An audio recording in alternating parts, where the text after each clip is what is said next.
Hello, friends. Good morning. How's everyone doing? Hi, Cookie Rook. Thank you for the 22 months, man. Whoop, whoop. 2 more months and you'll have a bag of jerky.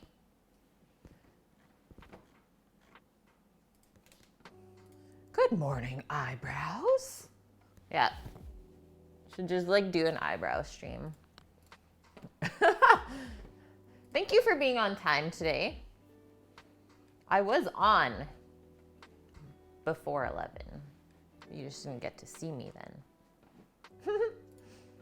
Okay, so a little bit of a change up on today's menu real quick, because when I woke up this morning, Sam asked me, "Hey Kate, did you by chance get any corn husks for those tamales yesterday?" And I was like, "Hey Sammy, nope, definitely did not. So I guess we don't get tamales. But we did get the masa, which means we're gonna make tacos instead. We're gonna make tacos. Same, but different. Tacos are easier. Hi, Scooter Beach. How are you? Yeah, this is our tray of goodness. I always find that when we do Mexican food, there's so much green on the tray. Yes, charred poblano and corn coleslaw. That's where the radishes are gonna go as well. And we're gonna dress it with a honey and lime kind of dressing. I think it's gonna be really tasty. And then our turkey tacos. So the turkey leg that we marinated last night, we will get that braising right away here. I think it'll only take maybe 2 hours. I'm gonna do it in my cast iron braising pan. I'll see how papery the skin ends up, Rook, on the poblanos when we char them. If it ends up too papery, then I'll peel some of it off for sure.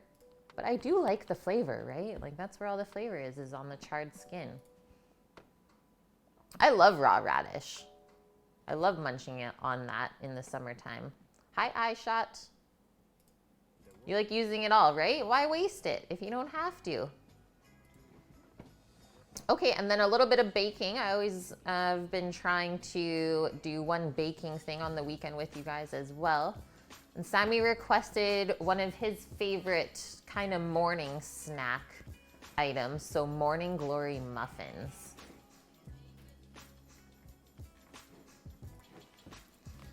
So we have a couple recipes here on our recipe command. So morning Glory Muffins are the first one.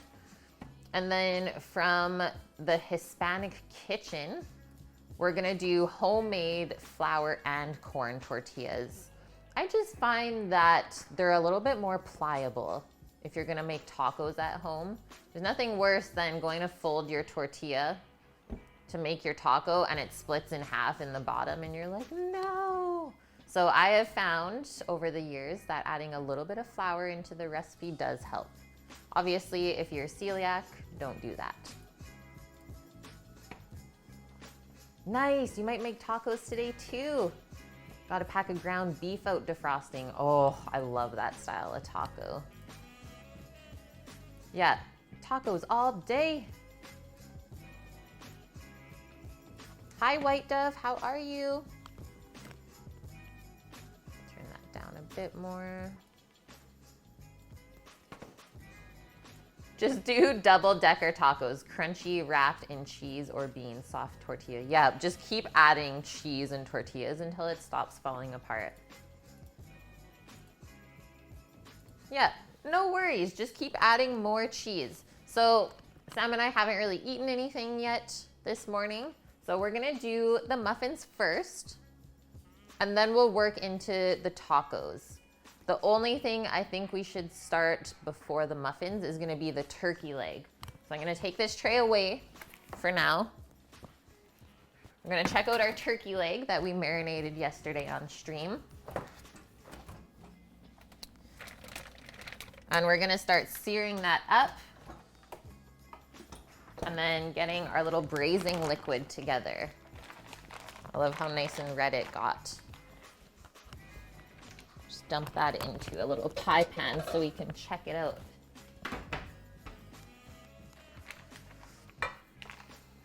You have the crunchy shells and the soft tortillas, but you're missing sour cream to make the crunch wrap supreme.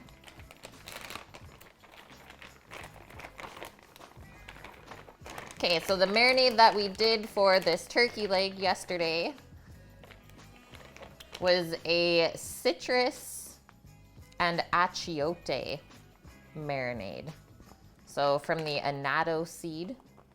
And then we did lime juice and orange juice.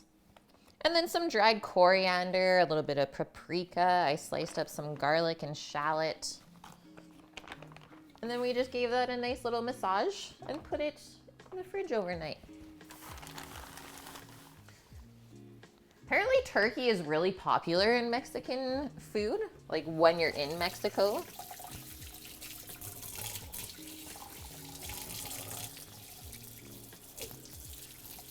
So I am really excited to do this today. It's not something you usually see though in a taqueria. Like you usually see chicken, right?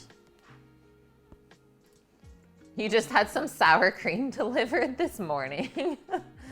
We do have sour cream and I think we're gonna use it. Okay, so first step before braising is we always want to sear up our meat. So it always helps for poultry to have the skin on there. It can brown up a little bit, create some caramelization and more flavor that way.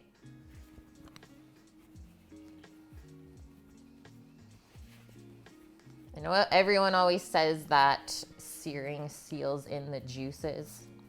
I don't know if that's completely true. I think resting keeps the juices in more than searing does at the beginning. But in order to get a great sear, we need a nice dry piece of meat. And we also don't want to burn the aromatics that are in the marinade because garlic and shallot burn really quickly. We don't want any bitter flavors. I'm also really interested to see how red this meat is going to end up from the marinade. And hopefully the citrus juices broke down the meat a little bit too overnight. That's my hopes. Perfect amount, yeah, for only 2 tacos. It's actually a pretty small turkey leg. It's not massive. Okay, let's go to our stovetop. So, quite sure that the turkey leg's gonna fit into here. Yep. Just do a test measurement first, and then we're gonna turn this on to a medium-high heat. Yeah, turkey is pretty dense, right? And then we're gonna braise this, I think for the first little part, because we wanna bake our muffins, we'll do it on the stove top, really nice, low and slow, just a really slow simmer. And then once the muffins are out of the oven, then we can put it into a nice low heat in the oven. And then we don't have to worry about watching it. We'll check it every hour. And I'm thinking it'll take 2, which should be pretty perfect. Because once we make up the dough for the tortillas, it has to rest about half an hour. We will have to make our coleslaw, a couple of other garnishes for tacos. Tacos are a really great way to use up a bunch of stuff from the fridge, I always find.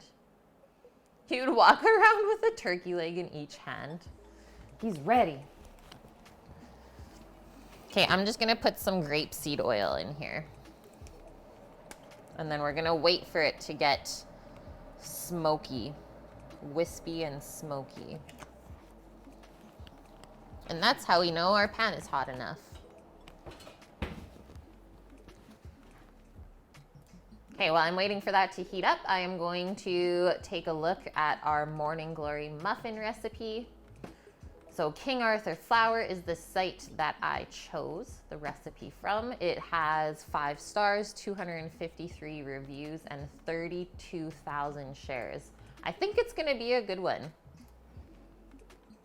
They say this recipe, a throwback to the Back to the Land 60s, brings together all kinds of fruits and vegetables in an earthy, whole grain muffin that, despite the description, manages to taste very good indeed. Moist and just sweet enough, Morning Glory are a great eat in the car treat. Yes. They need the enhancement of neither butter nor jam, though either or cream cheese wouldn't be out of place. You can dress your muffin however you want. So perfect, this recipe makes 12 muffins. That's exactly what I wanted. A dozen muffins. Usually takes us like a weekish to go through that, I find. I don't like to keep fresh baking around in the house for more than a week. Let's just say that. Turkey legs and funnel cakes. That sounds like a perfect little name for a food cart. It'd be like, I am in. Okay, so braising our turkey. I'm gonna do a little bit of beer. I'm gonna go with a darker beer today because I am going to serve up some of that mole sauce with the turkey. I thought that would be super good. And then I also just have a little bit of the turkey stock to use. I'm not gonna go crazy with too many more flavors here on the meat because we can add a lot of fresh flavor when we garnish the taco. I want the turkey to speak for itself. Grab a pair of tongs out too. Fried bacon mayo you made last weekend was 100% fair food. You made one and said, to hell with this heart attack waiting to happen. Yeah, come at me. You're just like testing yourself. You're like, how healthy am I really? Okay, so these muffins, they have raisins, ginger, carrot, apple, coconut, walnuts, sunflower seeds. Even has orange juice in it. It's gonna be so good. Hi, Bune. How are you? In October, your town has a barbecue festival with vendors from all over the region. Yeah, we gain a few pounds over the weekend. Better now that you're home. Oh my gosh, you were having some sort of adventure. Must be a full moon. No, the full moon like happened a week ago, I think. You have a huge rodeo barbecue festival this upcoming weekend. Oh, it's on the bucket list, guys. It is on the bucket list for Sam and I. Okay, we got a little wisp of smoke. So I'm gonna put the turkey leg in, skin side down. Be careful. You want to hear those sizzles when you drop it in.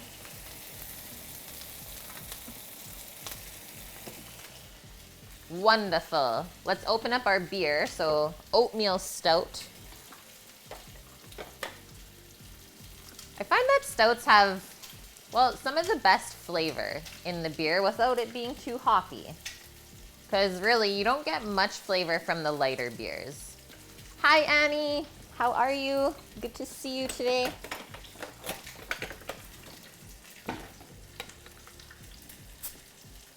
Your company bought a huge rotisserie smoker that can hold about 80 briskets? Rook. Is your company participating in the barbecue?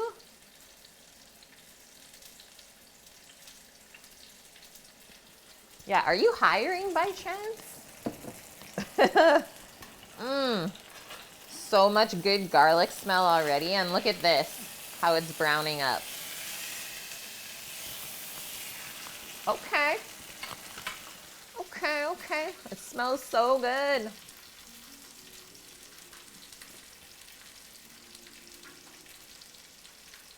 Yeah, you can participate. They are currently not hiring. No. Yeah, this does strangely not look like a taco. Not yet, Scaramouche. Not yet. Tacos take time. Oh, yes. Going for the flip.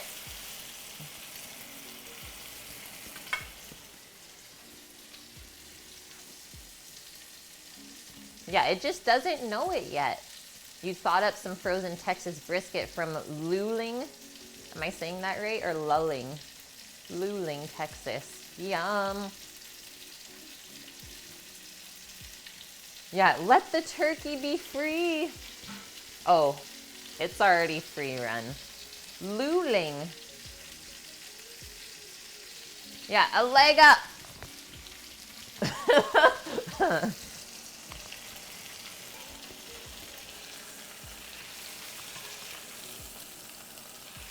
We'll keep it going.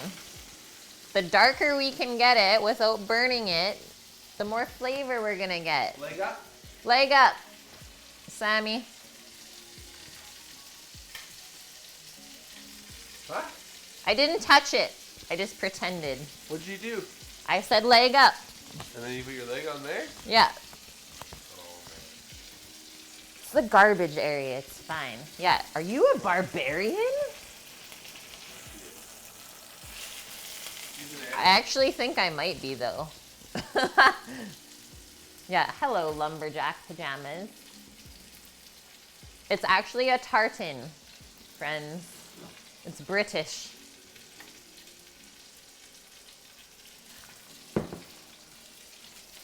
I'm gonna open this window up.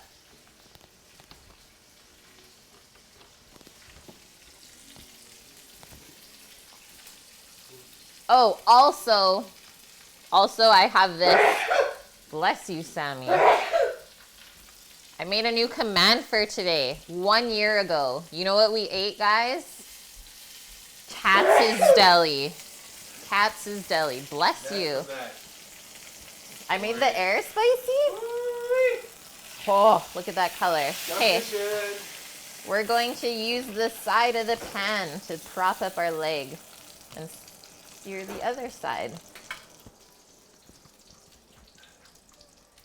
Katz's Deli. I know it's been that long. Scaramouche like guided us around that whole day. I remember it. Yeah, so there's the link to that VOD. It even has us going to the little restaurant supply store afterwards. And you guys donating for us to like bring back a couple things. We got tweezers, we got some little like sauce bowls. Yeah, our little skillet plate, our hot skillet. Which I still have to do like a Szechuan thing on there. You had to head to the post office. Yeah, otherwise you would still be in pajamas too. You know what?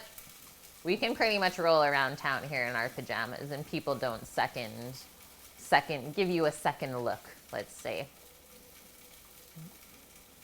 Yeah, wedding present for Matt. Never forget. Okay, friends, I think I'm happy with this. Maybe a bit more on this side, hey?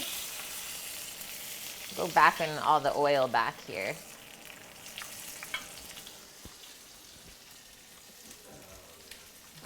Great times. Oh, that sandwich though. Transport me back. Wait, we can get a Katz's box, right? Yeah. I know what I want for my birthday. And you can return the thing that you buddy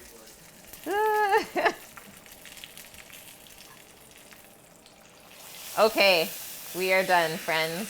Now, deglaze action with our oatmeal spout. Be careful.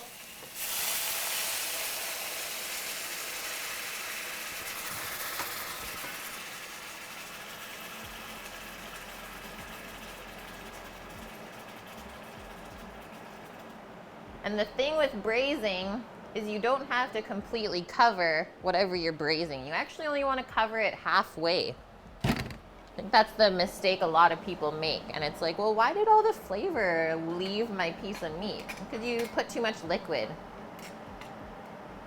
We'll see if this foam settles down, but we'll probably have to skim it. So now, we're already simmering. We're gonna turn this right down. right down to a low heat. And then I'm gonna pour in a little bit of this turkey stock. That'll cool this down as well.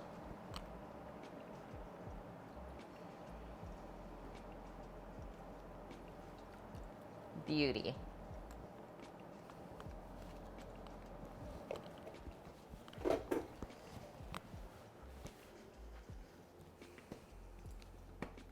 Cast iron is now a cauldron. That was pretty cool looking, hey? It's gonna be rich. Yes, it is, Rook. Yes, it is. I'm gonna take a couple little shallots and garlic off of here. Oh, yeah, that is dark. And now, the other thing about braising is we want to cover what we're cooking. We want to seal all of the juices in there still. We don't want to cook them down. So if we look at the way the lid is designed, it's designed so that the water forms here and then drips off. So it's gonna keep dripping. So we're basically just like basting our meat as it cooks with this style of lid. And not only Staub does that, I have it on the Legostina one too, which is a little bit less expensive. But there is definitely a reason they do that. Now we're gonna lid it and just watch it, make sure it just stays at a really nice low simmer. Couple hours. So I'm gonna set a half-an-hour timer first, and then we'll go from there. Do 2 half-an-hours and then leave it for the last hour. And we'll just watch it, kind of feel it as it keeps cooking until it starts to fall off the bone. That's what we're looking for here. We really can't rush it either. So we need enough time to break down all of the connective tissue in that leg because there is really quite a bit. Bye, Vune. Have a wonderful day. Thank you for hanging out. Is the play date with Sammy? I already know where your play date is, and that's fine. Okay, 30 minutes on the clock. And now, making some muffins. Okay, we need our oven at 375 Fahrenheit for our muffins. We need to lightly grease our muffin tin or put our paper liners in, whatever you guys want. For Morning Glory muffins, I don't like to use a paper. I like to just use the pan spray to make sure it doesn't stick.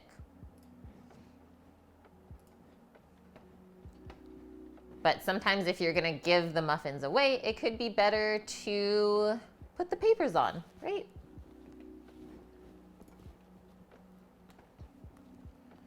In a small bowl, cover raisins with hot water and set them aside to soak while you assemble the rest of the recipe. So the raisins are what are gonna keep the muffins very, very moist, as well as the carrots and a bunch of the other fruit too. But with us soaking the raisins, that's gonna ensure that they don't suck the moisture out of the muffin. So we want to rehydrate them just a little bit. Hi, Becca Bugs. How are you doing today? Then it says, in a large bowl, whisk together the flour, sugar, baking soda, spices, and salt. Stir in the carrot, apple, coconut, nuts, sunflower seeds, or wheat germ. And then in a separate bowl, stir together our wet ingredients. And we add our wet to our dry. And then we add our raisins right at the end. And it says the muffin tins will be full almost to the top. Be really full with the batter, and that is okay. And then they take about 25 minutes to bake. And that's it. Pretty simple, hey friends? So let's get our raisins prepped. And we can turn the oven on now to start preheating. Thank you, Becca. Yeah, I'm excited for this turkey. Going to Lowe's. What are you grabbing, Scooter Beach? What are you grabbing? Okay, just need a little pot. Get some hot water going. Really don't need much. And then oven to 375 Fahrenheit. Get that preheating.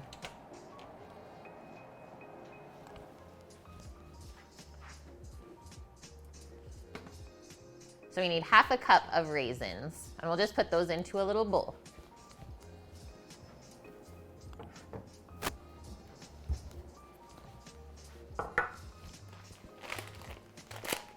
This is what I'm using, Sun-Made Organic.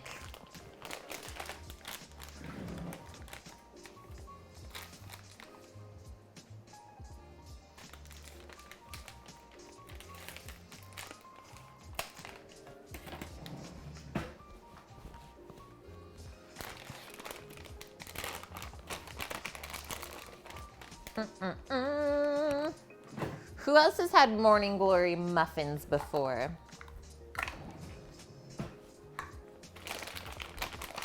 It's like, I think, one of the healthier ones. But as always, we need everything in moderation. I'm gonna do like a heaping half cup. You've never had them before, wow. They're really popular here in Canada. Like you can find them everywhere.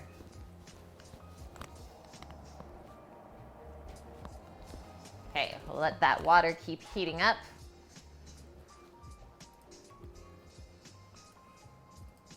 Yeah, what is this moderation?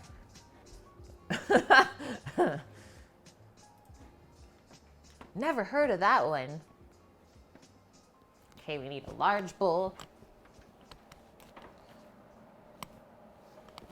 which I already had set for myself here, a derp. So 2 cups of flour.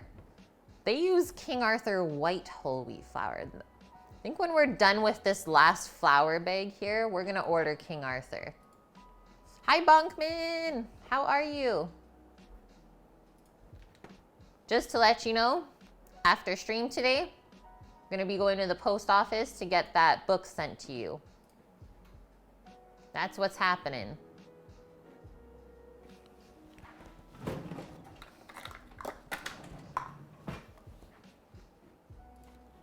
Yeah, yay! Even more yays. Did you have a good week?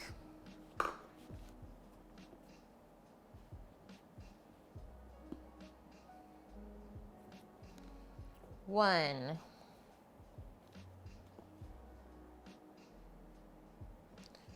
2.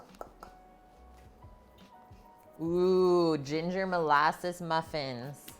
So yummy. You're very welcome, Bonkman. Thank you for everything. Yeah, wait, I didn't win? Hoju. How are you?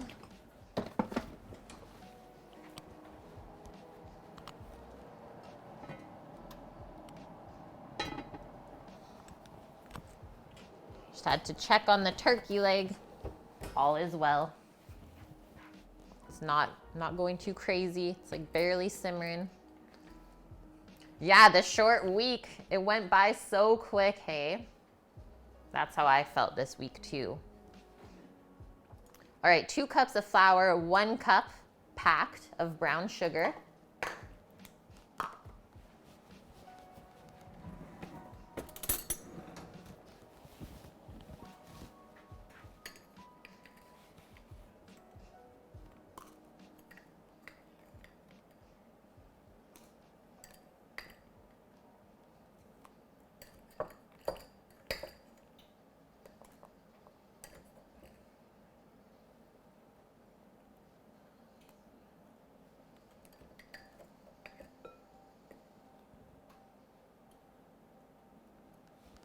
Boom, into the dry. Hello, Taz. How are you doing?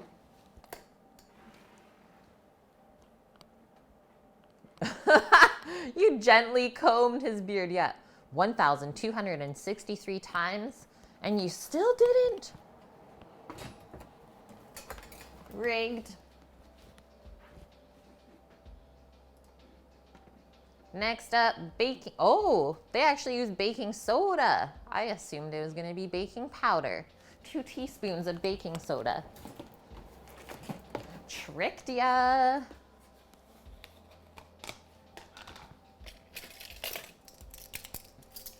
And then 2 teaspoons of ground cinnamon as well. And then I'm gonna do fresh grated ginger. I think that'll be a nice little touch.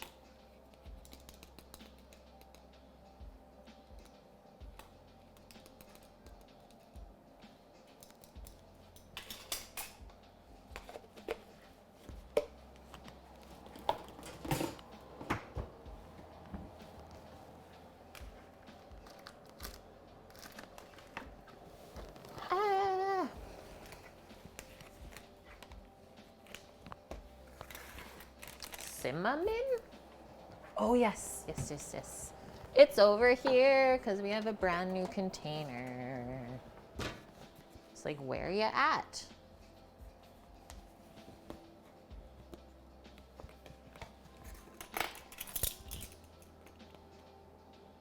Cinnamon's a pretty versatile baking ingredient. But if you add too much, it can be overpowering. Even if you really love it. And then we need half a teaspoon of salt.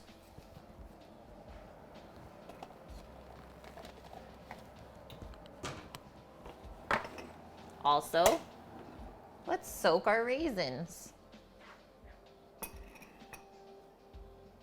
So just gotta cover them with the hot water.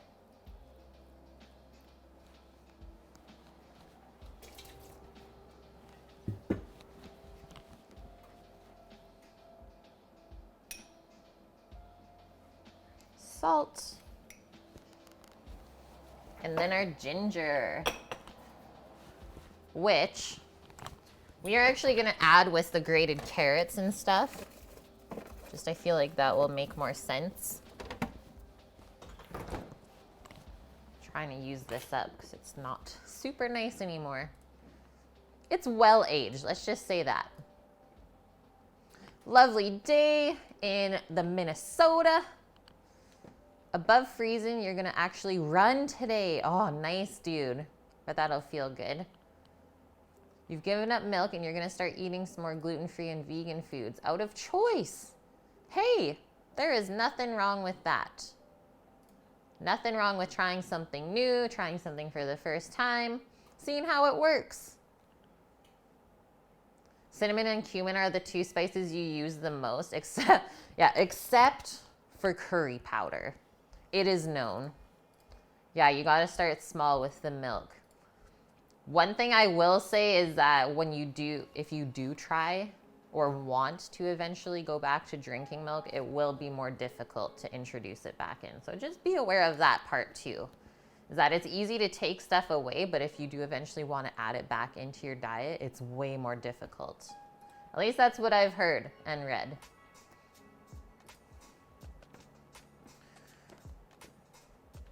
All right, let's just whisk together our dry ingredients, and then we can start prepping all of our fruits and nuts. Keep these aside still.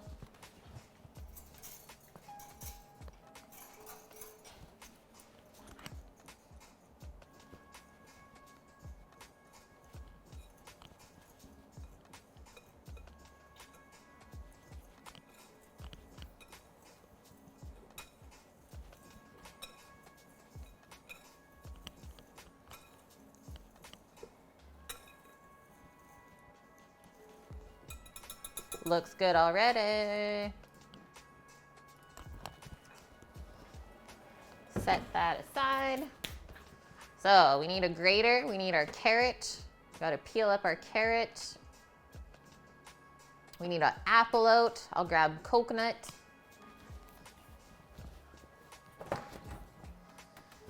So all of this stuff is gonna help keep the muffins really nice and moist. And they do call for a tart apple, so I'm gonna use Granny Smith. And our nice sweet carrots, our Nantes carrots.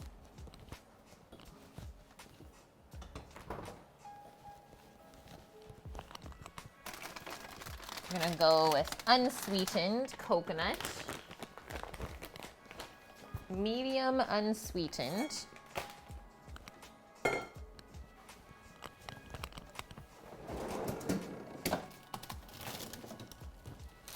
then what do I got here? Got some sunflower seeds and walnuts.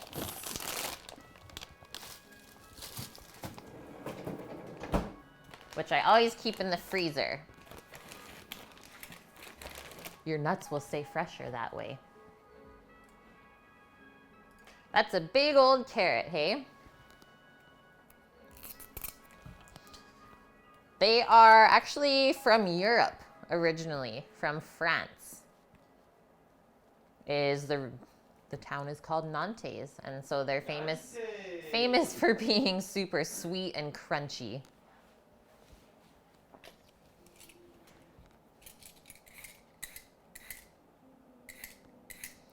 We will use up this little piece, so we need 2 cups worth of the grated carrot.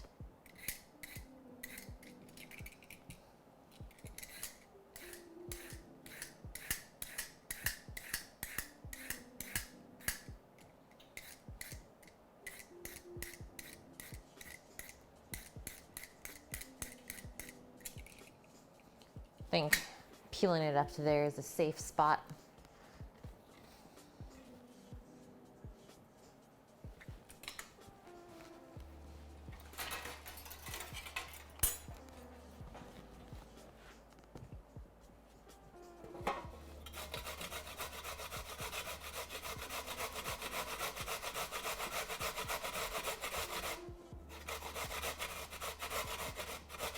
Just be careful when you're grating. You don't want any human pieces in there.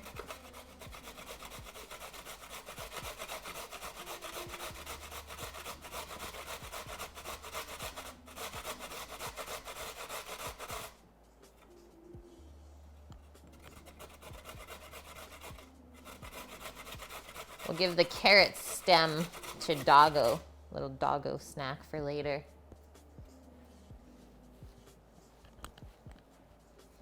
Oh, let's keep going. We're not there yet.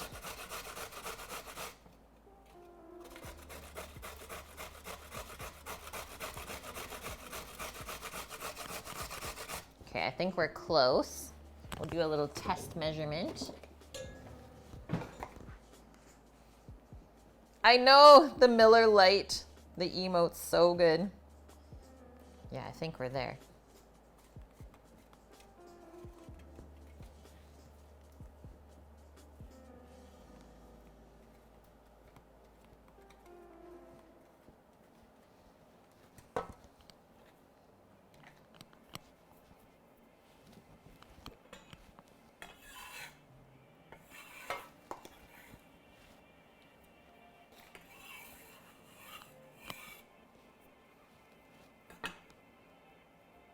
Done and done. With that, grated carrots everywhere. We are not gonna grate the apple. We're just gonna cube it up. Nice small chunks. Let's get this carrot into the bowl. Clear the area.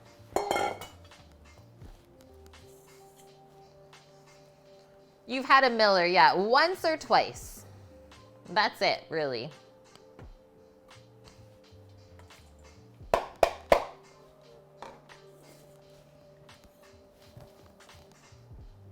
Oh, they do actually peel the apple. Fine then. Fine, we will peel the apple. And grate it. Actually, I don't want to peel the apple because that's where all the good stuff is. But we will grate it. I think that's better. I like the apple peel.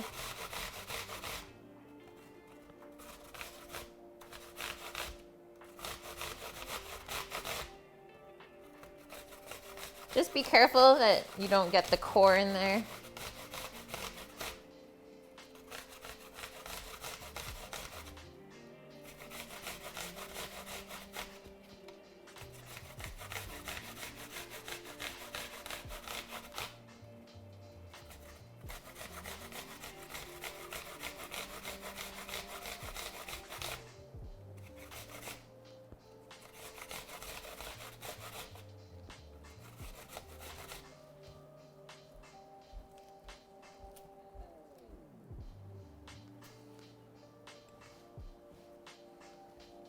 Done and done.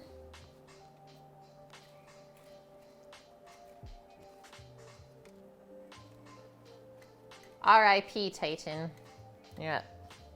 Goodbye, Apple. You've been destroyed.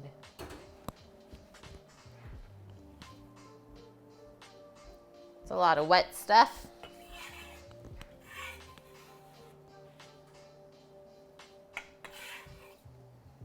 Juicy.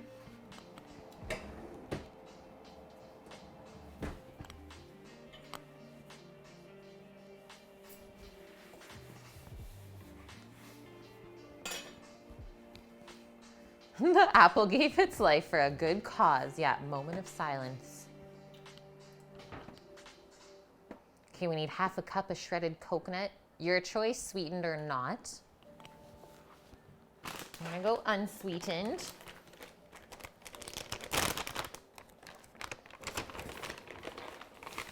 I'm gonna go a little bit healthier today.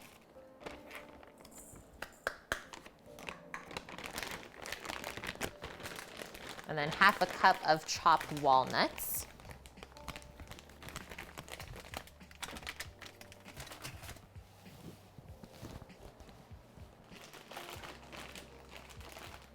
And then a third cup of sunflower seeds. I think these are pieces, so we'll have to chop them down just a little bit. They're pretty big chunks of walnut.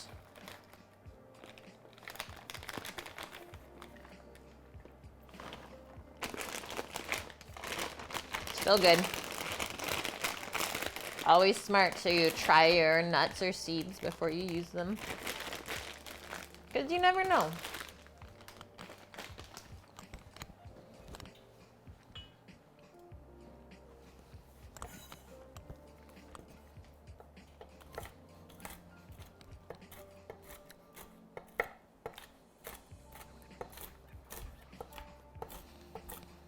You can keep the walnuts more chunky, you can chop them more fine. It's really up to you. Whatever you're feeling.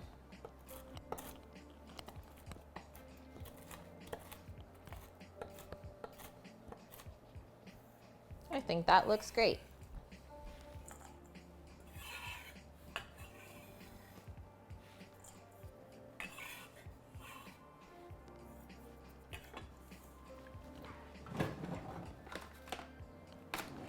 Our sunflower seeds. I'm so excited to eat these. It's breakfast. Boom. What is this? What are we making? Bird food right now? Hey guys? That's what it feels like. Okay, now let's check out this ginger.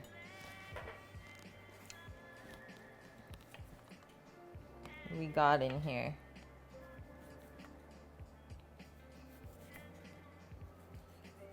Gotta peel away some of the not so good stuff.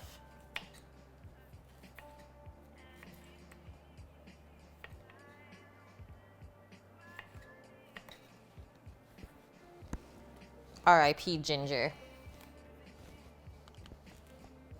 And this piece, I didn't... Oh, okay. We actually got a little bit out of there too.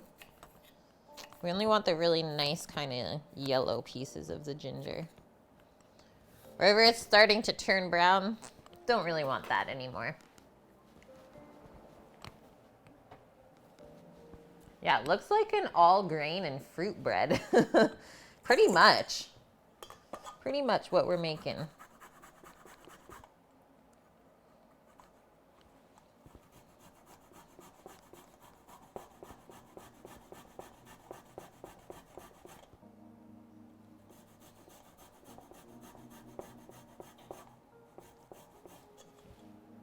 I bet the fresh grated ginger is gonna make such a big difference in flavor. And like ginger, apple, and carrot is such a good combination too.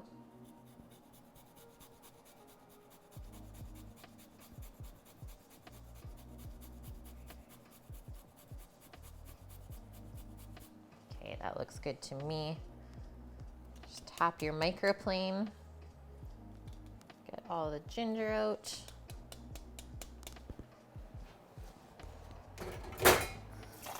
Yeah, it almost looks like granola right now. Yeah, ginger, love it. The little bit of spice, the kick. Yeah, duck food. This is what we'll be making for our duckies. Okay, so we're gonna stir in this stuff to our dry ingredients that we whisked earlier here. Got a chunk of brown sugar. I don't think I'm gonna whisk, I'm gonna go for a stir because this is gonna get really thick and I hate picking lumps out of the whisk.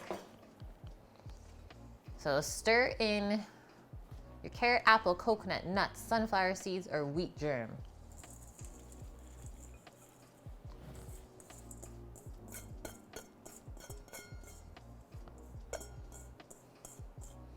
We maybe needed a bigger bowl. We'll see. I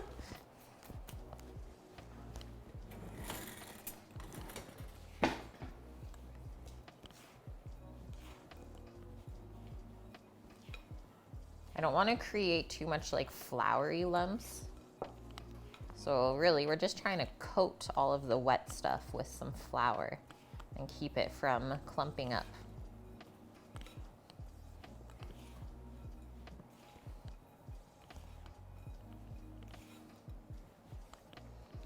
This is the first for me, making Morning Glory muffins. I don't believe I've made these before.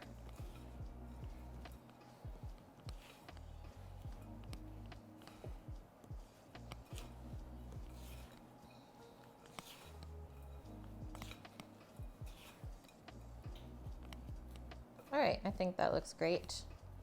It's pretty nicely incorporated. You have so much grating to do and you don't have the energy to even start, Annie. Oh, it's one of those days, hey? I'm a little bit sleepy still, but we're getting going here. The sun's trying to peek out, starting to wake up. All right, in a separate bowl, beat together the eggs, oil, vanilla, and orange juice. I'm actually just gonna rinse out this bowl from our vegetables and dry it off.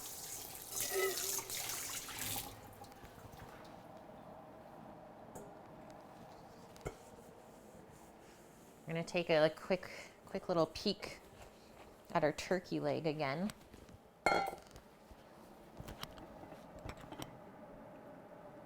Oh yeah.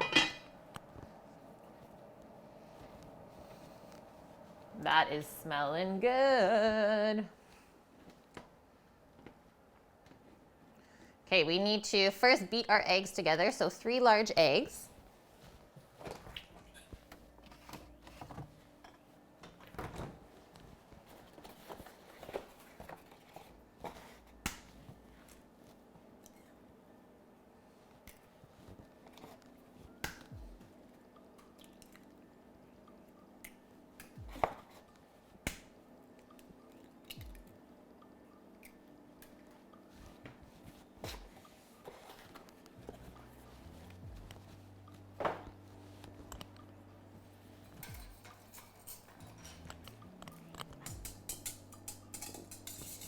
Just beat it.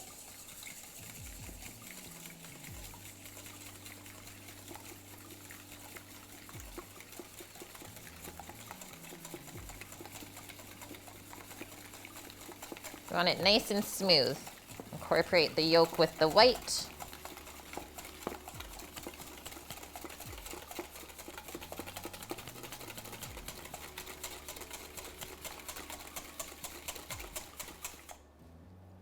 Oh yeah.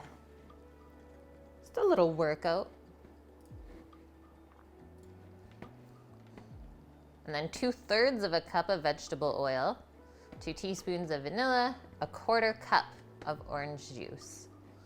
2/3 of a cup of oil. That's what also helps keep this moist. So I'm gonna use grapeseed. Canola oil works well. That's what you have.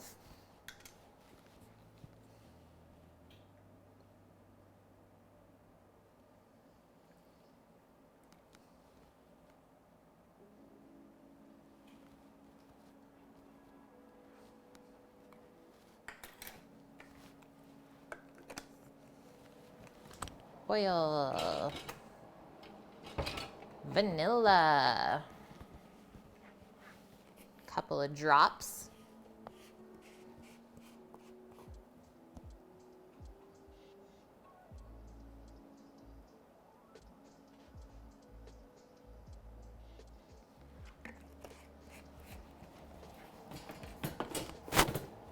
And then our orange juice.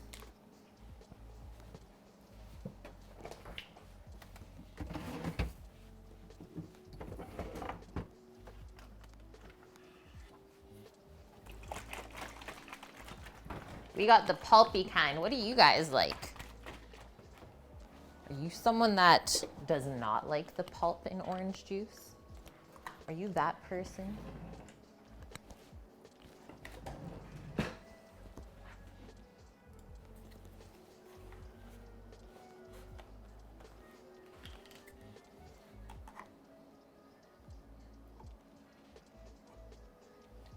Orange juice.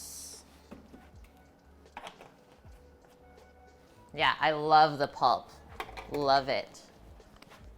It's like the other, without the pulp, it kind of just tastes like water. It's like, is this tang?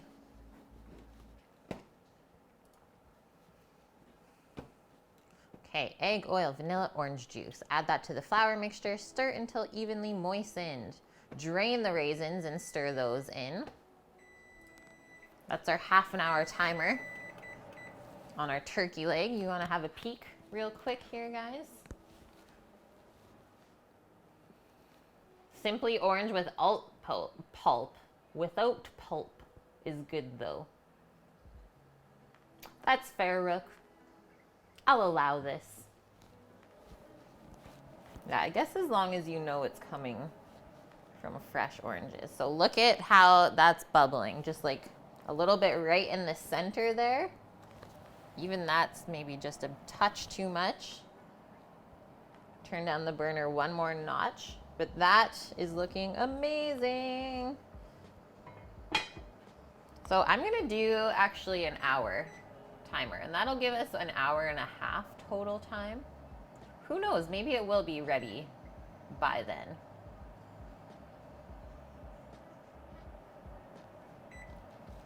Come on, timer. There we go.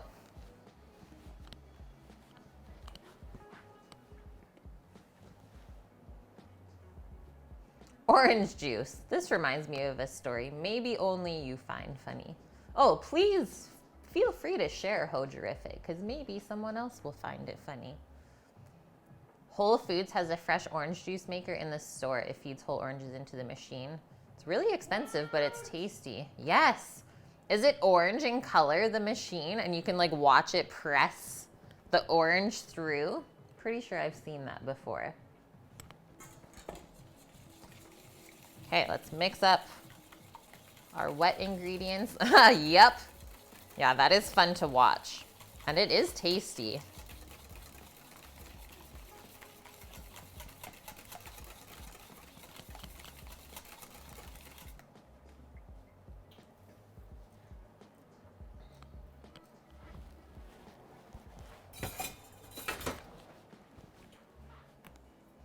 Let's pour this over top. Is it like the orange juicer from the movie Gremlins? It just spits orange juice everywhere. Yes, exactly, Rook. Nailed it.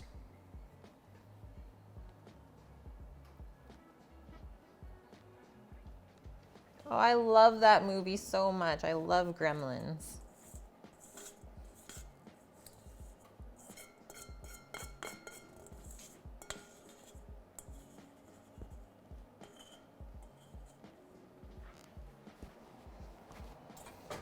Drain our raisins. So that's what they look like once they're soaked.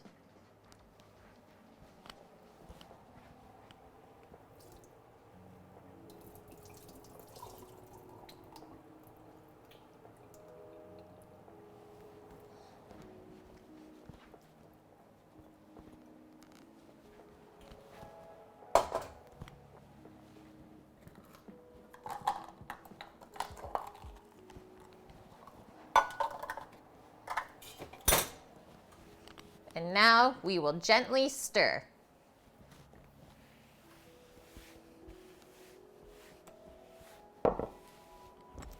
Once again, we don't want to overwork the batter. Wow. That's just like what happened to me. Okay, so a former coworker was getting her morning coffee and breakfast. Outside the place was someone panhandling, so she gave her the bottle of orange juice she just bought. She felt good about herself. Then suddenly the bottle of juice is thrown by her with the lady yelling, "I hate pulp." Wow. Oh no. What is it Gremlins can't have again? Milk? Oh yeah, just food. They can't have food after midnight. Imagine living life like that. No, we can't. We can't imagine that. Okay, let's start dispersing our liquid throughout here. This doesn't really seem like enough liquid to moisten all this. She is quite thick. But we'll see. We will see.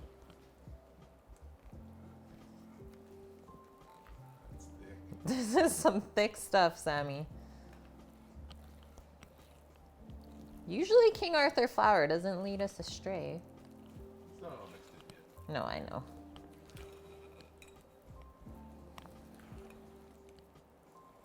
There's lots in the bottom though.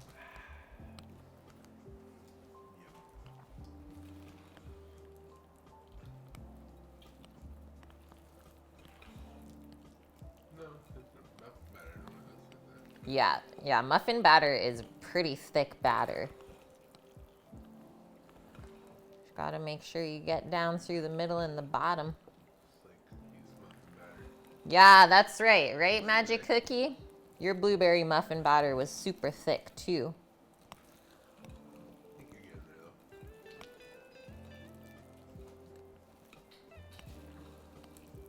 Orange juice. Just keep folding. We're just gonna keep folding until we don't see any more like really big parts of loose flour. So I think we're there.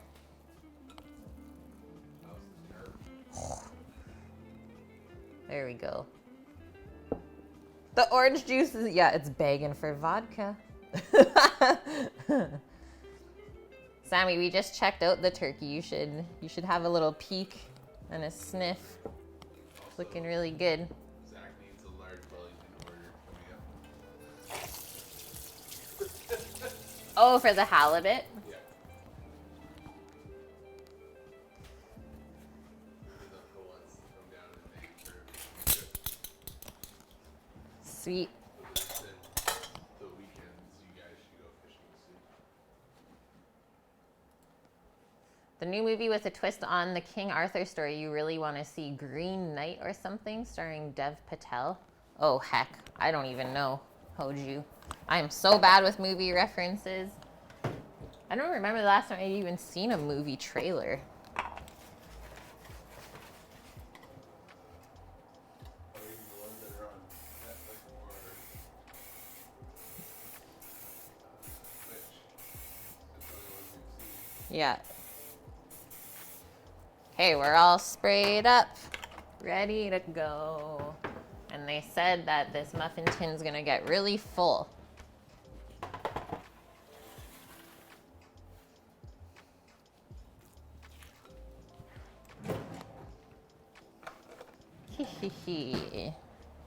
Literally used every single cup measurement for this recipe.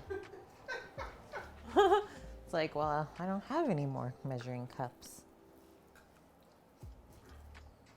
Gonna use this as a rough guide for the first scoops. I can't drink vodka, Brooke. Yeah, Sammy can't drink vodka. No.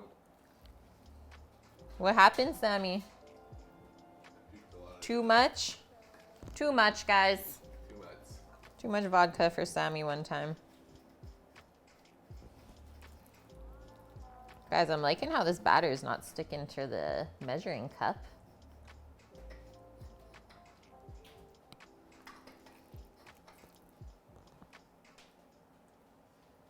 All right, after this, we are going to mix up our tortilla dough. while our muffins are baking. Oh yeah, get in there, Sammy. Let me know what you think. We opted for fresh grated ginger than dried. Yeah? That's gonna be good. I thought that'd be good with the coconut and the apple and stuff.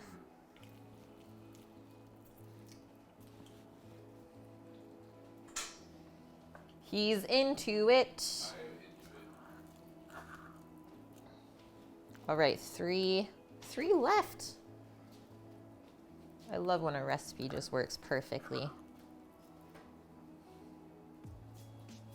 That's a simple satisfaction in life.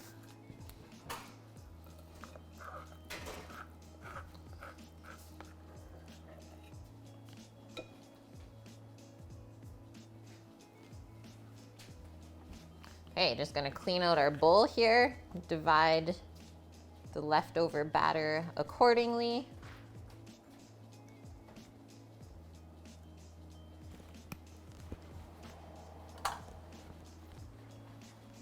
Peach schnapps with orange juice.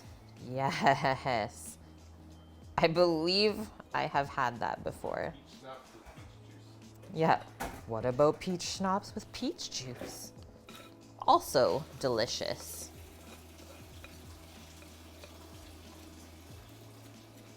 I may or may not have put a little Strongbow rosé cider into the fridge. I seen that. Sammy's seen it. He's like, oh. That's all you.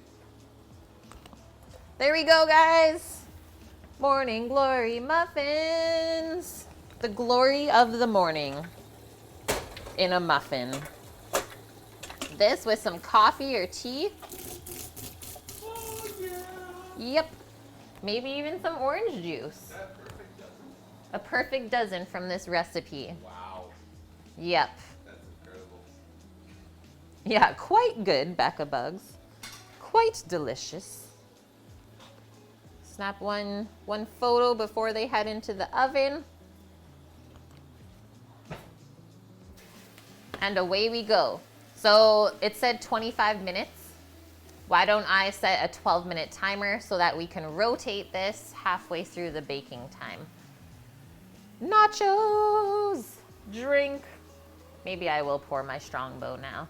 It's afternoon. It's 12:15 p.m. We're good to go. I don't want that kind of glass, please. Just a shorter one. It's too dangerous. I don't want that. Yeah, and it's Saturday, so really rules don't apply. Thank you, Elrad. Thank you. How are you doing, Nachos? Okay, we already have our turkey timer over there, so. Hey Siri, Turkey timer. 12-minute timer. Your timer is set for 12 minutes. Oh, thank you. Putting our last couple ingredients away from the muffins. And then it's tortilla time.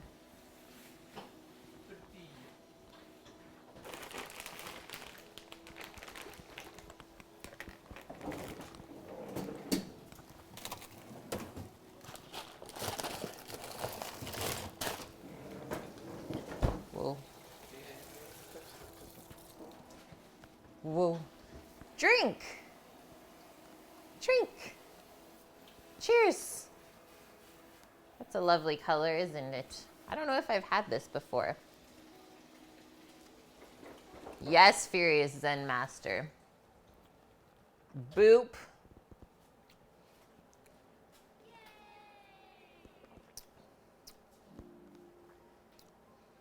Thank you, Cookie, for the 1,000 biddies. We're over halfway now to the walk. Cannot wait. Thank you, thank you. All right, one more time. Yes, cheers indeed, Furious Zen Master. You're also having a glass of wine. This is a rosé cider. Rosé, it's trending, so we gotta go with it. All right, so second link there on our recipe command is our wheat flour and corn tortillas all in one. Prep time 35 minutes, cook time 20 minutes. This should make us 16 tortillas, which typically come out to like anywhere between 4 to 6 inch diameter. So nice small tortillas. Ooh, a Chardonnay, nice. Yeah, the sun is coming out here. This feels good. Ready to make some Mexican food. So the recipe says if you can't decide which tortillas you like best, now you can have both flour and corn all in one.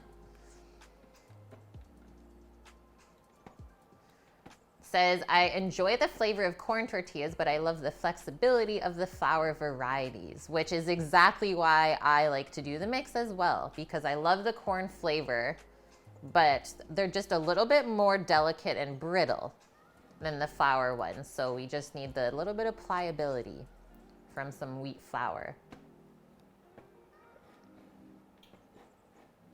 So 1 cup of all-purpose flour, 1 cup of masa harina, corn flour, a teaspoon of kosher salt, a teaspoon of baking powder, a 1/3 cup of shortening. So that's also going to help the tortilla be really nice and soft. It's going to keep it moist. And then 1 1/4 cups of warm water. So what it says, combine the dry ingredients in a large bowl, melt the shortening, add the warm water to the melted shortening, gradually mix the dry ingredients into the wet ingredients until dough forms. Transfer the dough to a flat surface and knead for a few minutes. It should feel moist and slightly tacky. If it feels dry, add a touch more water.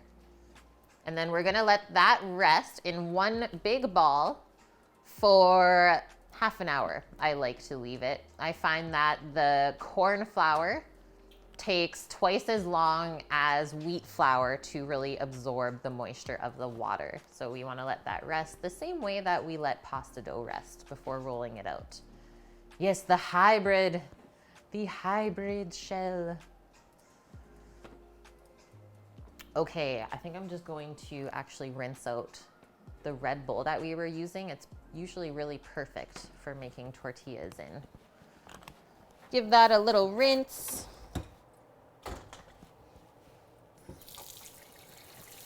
So many bowls today.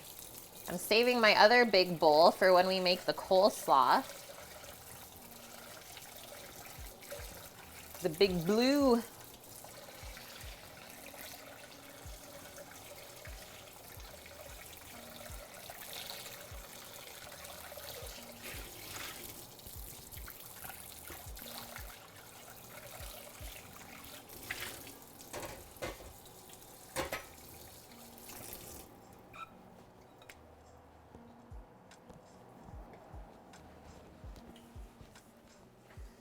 Hi, Mr. Jingles. Oh, it's totally fine. We weren't on for super long yesterday. I had my allergies bugging me for some reason. We were in an area with like lots of stuff blooming. So that is my guess, because I woke up today after taking Benadryl last night and I'm totally fine. Just a different area of the city that I guess I wasn't used to. Kind of funny.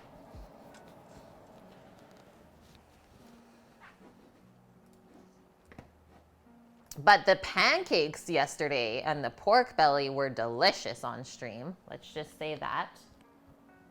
Quite tasty indeed.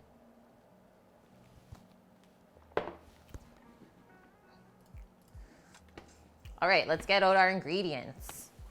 Flour. Masa. Masica. So this bag was $9. And you get a lot of portions out of that bag for $9. So it goes a long way. Very inexpensive ingredient. Salt, baking powder, and then you can use shortening. We're gonna use, well, the pork fat, so pork lard instead of vegetable shortening in our tortillas, because that just makes sense to me. There's gonna be so much flavor in there.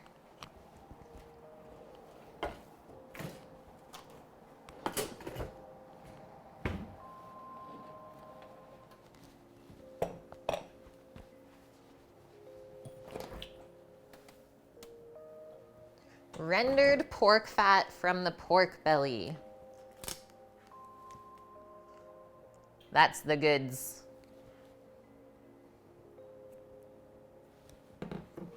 What exactly is shortening? That's a good question, Craze. I think I have a box of Tender Flake back here.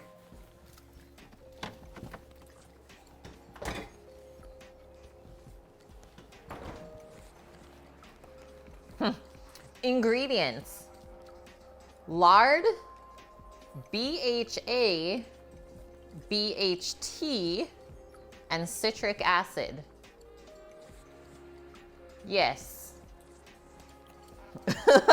Exactly. I don't know what else to tell you here, because I don't know what those BHA and BHT things are. So that's why I'm gonna opt for the one thing I do know what it is, because it just came right from the pork belly. Shortening, by definition, is any fat that is solid at room temperature and used in baking. Way better. Yeah, preservatives that we don't want. Yeah, shortening equals lard. So any fat that is solid at room temperature and used in baking. So I just saw an ad for like an Amazon, or sorry, an good one, Amazon. An Amazon ad for like coconut shortening as well. Nice win, Cookie. Nice one.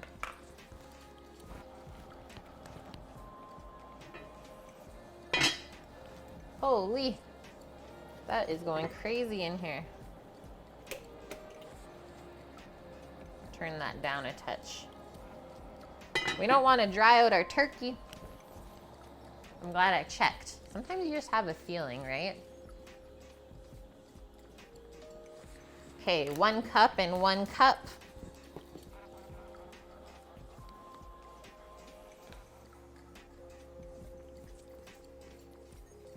Obviously, the less wheat flour you have, the less pliable it will be. So if you don't want to go right half and half, you don't have to. You can make up your own mix too.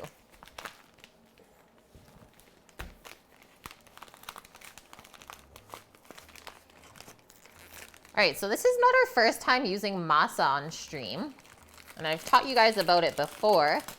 What is masa? Can anyone answer this question?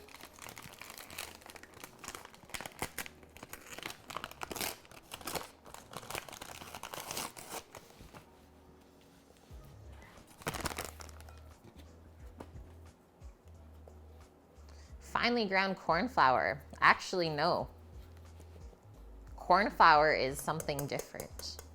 Although that's what most people think masa is, and sometimes they even make the mistake of being like, oh, I found corn flour in this store, I'm gonna make tortillas. It won't even work. Sad to say. Yeah, there you go, Mr. Jingles. That's the word. It's nixtamalized corn. So it's been treated with a lye solution and then dried out and ground up.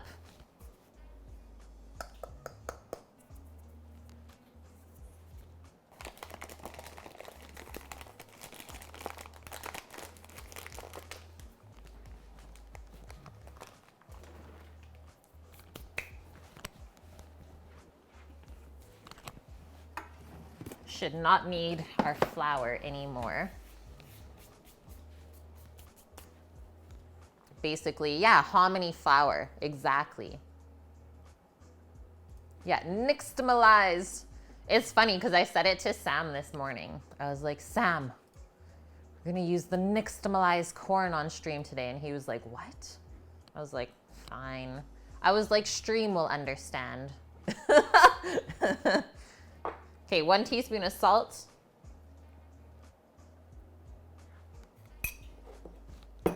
Teaspoon of baking powder. Just a little bit of leaven.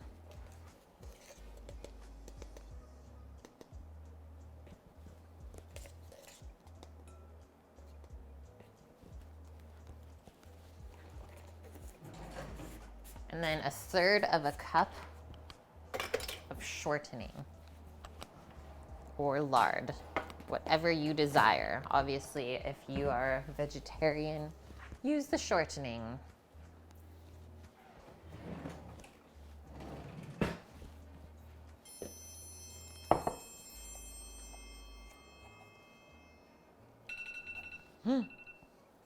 The muffin timer. A-File, thanks for the follow. Welcome in. Let's check our muffins. Oh man, those are looking so good. Let's rotate. Rotate the tray for even baking. And then we'll do another 12 minutes. Hey Siri, 12-minute timer. Okay, 12 minutes and counting. Yes, grits. That's a tough one for us to find here. I will say that. I can find like the hominy in the can, but it's hard for me to find like the dried hominy or grits even.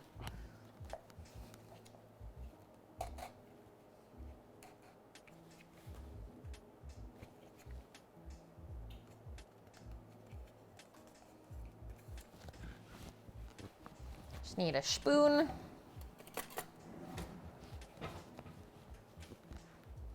But shrimp and grits though, so good.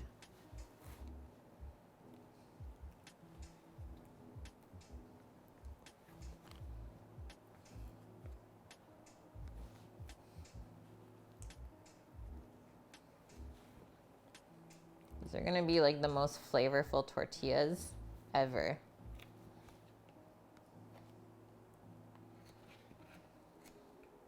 And not all tortilla recipes have lard in them. This is just gonna help make it even better though. This is what we know. Stay. Just gonna put that into a microwavable container. Get that melting. Bacon and grits, yes. Just use the bacon as your spoon. Love it, Cookie.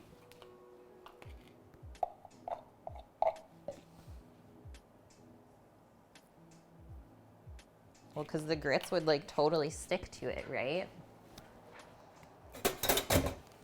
That's awesome.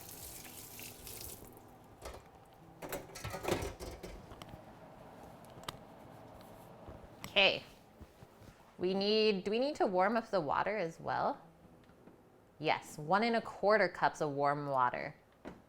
Okay, we'll put this in Chef Mike. We'll get our water, and then it's time to mix up our tortilla dough.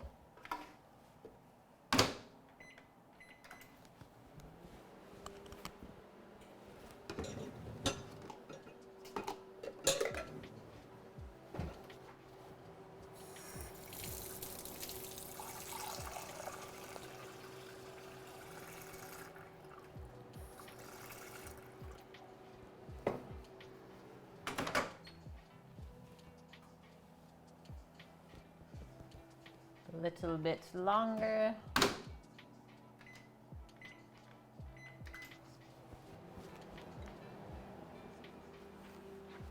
Water. Chef Mike. Yeah, how'd you get all the way up there?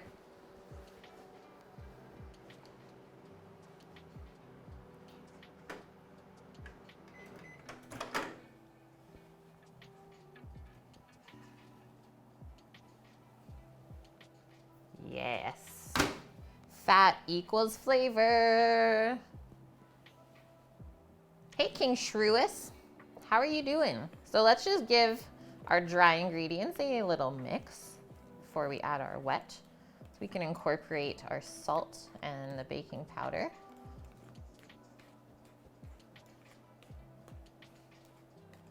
And I'm gonna make a little well in the center. I'm gonna pour the water in there. I'm gonna pour the shortening in and mix it up. Doing great. It's good to see you today. Our muffins are baking in the oven. We're gonna be snacking on those in a little bit. And then we're mixing up our tortilla dough right now, right as we speak. So now we are just going to incorporate our dry and our wet.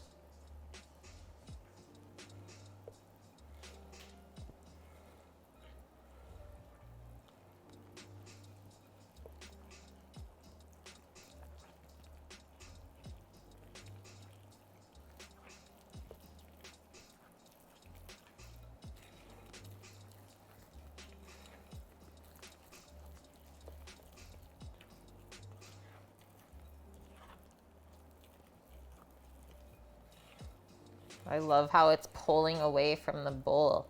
It means it's gonna be really nice to work with. It does look too wet to me though. Should be a bit more dense than this, so I am going to just add a bit more masa. Don't wanna go heavier on the wheat flour. Definitely want more corn. Kind of soak up some of that liquid better. Just a little bit. I used the rendered pork fat from Crispy Pork Belly that we made earlier in the week.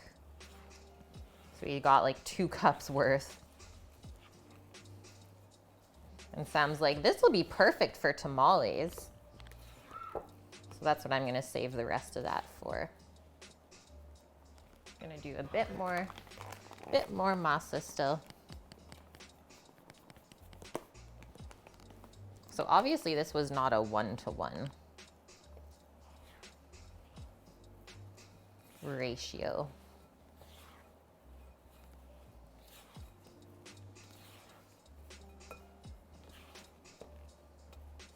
That looks better. It's still pulling away from the sides of the bowl.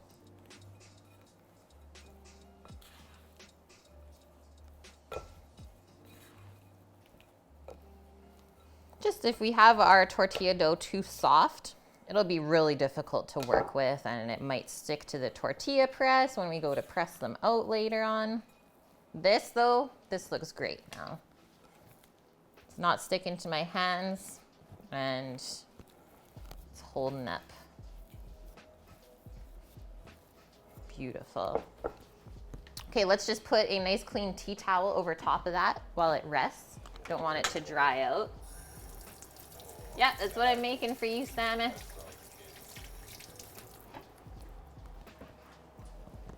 Muffins are almost there too. Wasn't it lard? Yes, it was lard because it hardened at a colder temperature. Yeah, rendered pork fat. This stuff right here.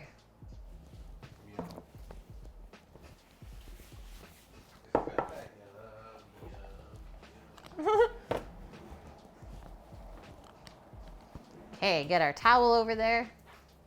And well, we have a 28-minute timer on our turkey legs, so let's just use that for our tortilla timer.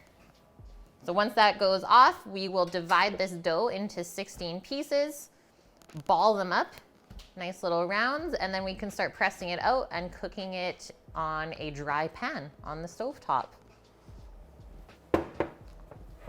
Yum! Tacos!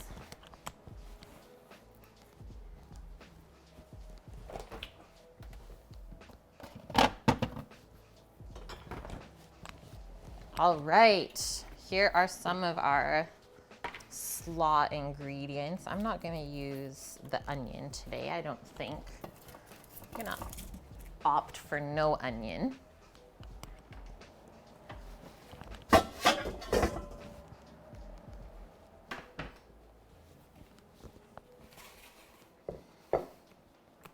And we are gonna start with our cabbage. And then we'll get into our peppers and corn once the muffins are out of the oven, because we need the broiler for that. A little bit of charring action. And real quick, just gonna take a quick bathroom break. I'll be back in like 30 seconds. Hold tight, guys.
I'm back.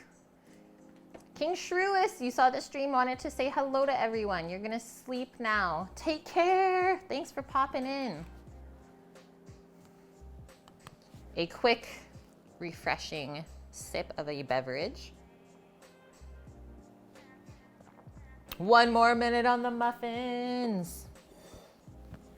Okay, let's take our bottom part off of our cabbage. This is like a half cabbage.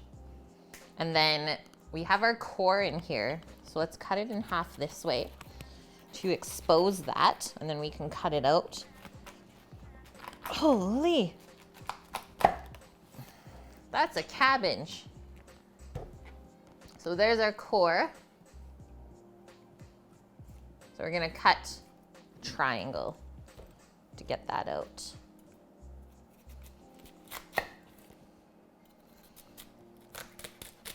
It's really hard. There's not a ton of flavor in there, but honestly, Doggo likes it, so I usually save it for her. I'm gonna actually flip that over. Cut this in half 1 more time. So that piece is totally fine.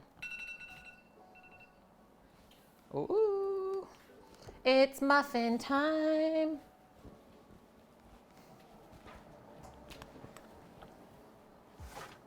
Oh my goodness. That is like literal perfection. Look at that rise. They didn't like explode over the sides. Okay, just gonna do a quick temperature probe in there. Make sure we're cooked all the way through. So we're looking for like 195 Fahrenheit. Oh, we're not quite there yet. So we're only at around 185. I'm gonna do a couple more minutes on those.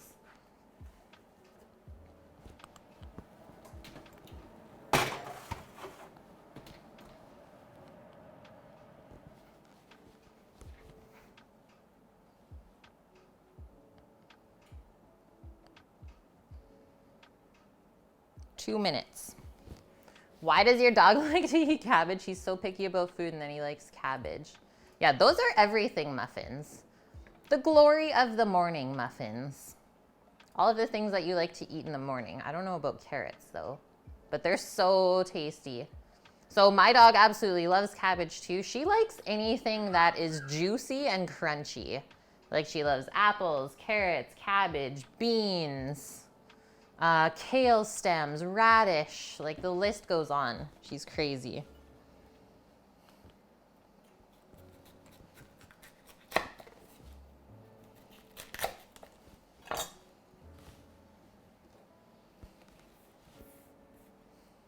Okay, that one came out really nice and clean. Still got to work on this one.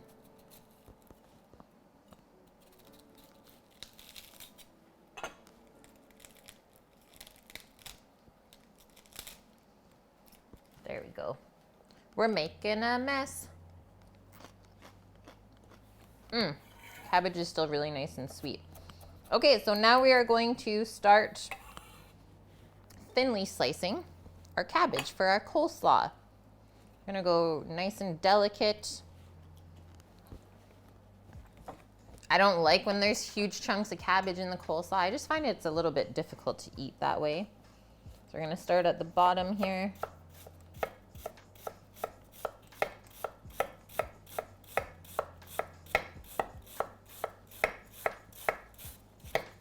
And just go along like that. You should get nice thin pieces that are around, like 2 to 3 inches long.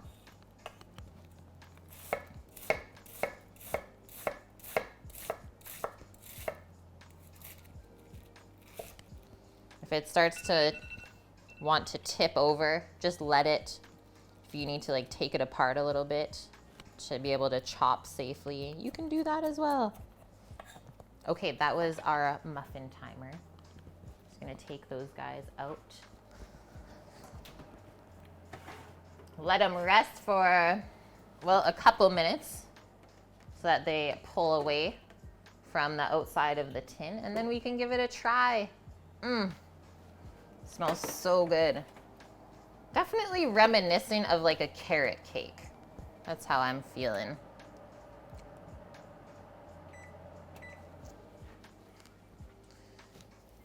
Okay, so the oven can sit off for now.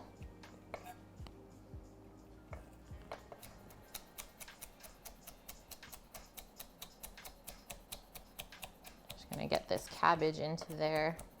And then we're gonna switch away from the cabbage for now and get our poblano set up to start charring up under the broiler, because that's gonna be going into this slaw as well. It just makes sense to char them up as we're prepping the rest of the stuff though, because we don't really have to watch them too closely.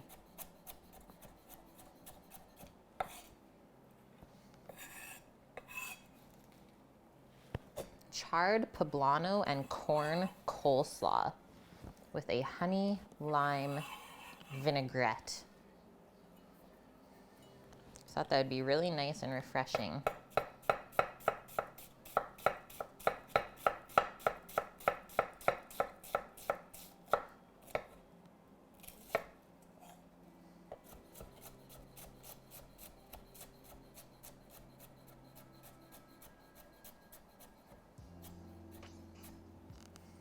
Has anyone else made tacos at home before? Like with your own tortillas?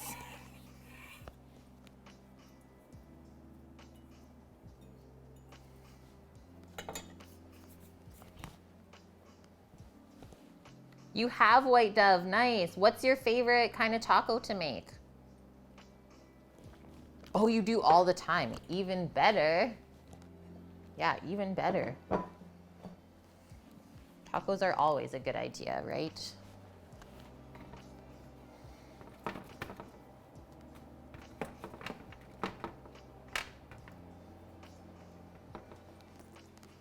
Do 4 of these peppers, and I'm going to cut them in half now. Take the seeds out, and then we're just going to put them skin side up under the broiler. And this is where we take out our not so nice sheet pan. Use something that you don't care about wrecking. Yes, pork carnitas. Oh, so tasty. I don't think I've ever had a taco I didn't like though. Is that even possible? So poblanos are said to be a mild pepper, but every now and then I find that you end up with one that is quite spicy. So I like to call them the roulette pepper. I find that they're not consistent at all, whether they're spicy or not. So just be warned. And like usually you can smell it. You can smell the spice. I don't know if that's weird or not. It stings the nostrils, and then that's all we're gonna do. Place them on our sheet pan, skin side up, and we'll give a little rub of oil as well before they go under the broiler. So we'll do the peppers, and then once they're done, then we'll throw in some corn kernels as well. I just have frozen corn. Just being honest here, guys, it's definitely not corn season right now. Get this broiler heating up, because this is gonna be quick.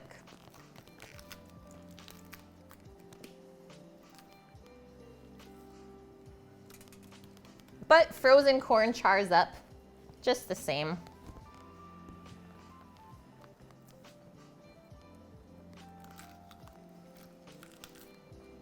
And well, frozen foods are picked at their prime. So really there shouldn't be too much of a flavor difference between when you get the corn in season rather than frozen. Just it'll be a bit more wet. Am I using whole white baby corn? I don't know what it's called.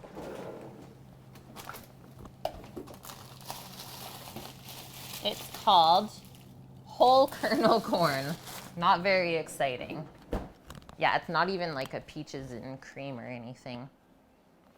Just whole kernel corn.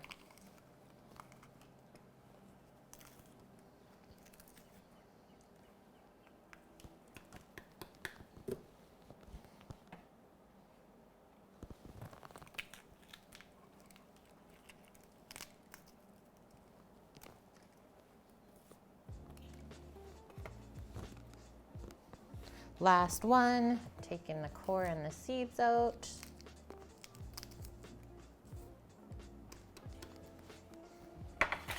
There we go. Push this a bit closer together. Fit this last guy on there. Just grab some of our grapeseed oil. I'm also just gonna wash up my hands just in case this is spicy. I don't want to contaminate anything, especially not touch my eye by accident. Nope, nope, nope.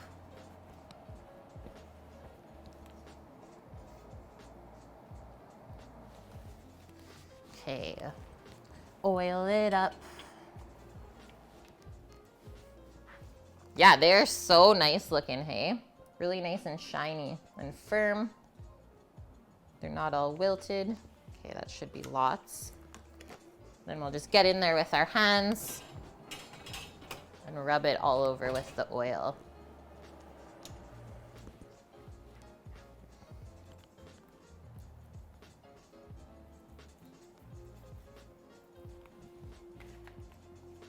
I just find a little bit of oil helps the skin char up nicer.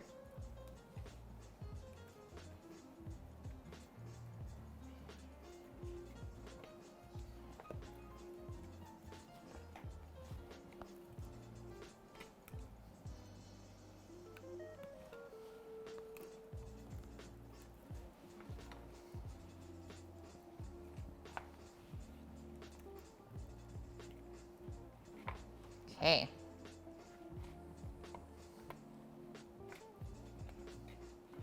Try it this way instead. Yes. All right, they're all arranged. Just gonna rinse this oil off. And that is going right under the broiler. So we always want our broiler nice and close to those heat elements at the top of your oven.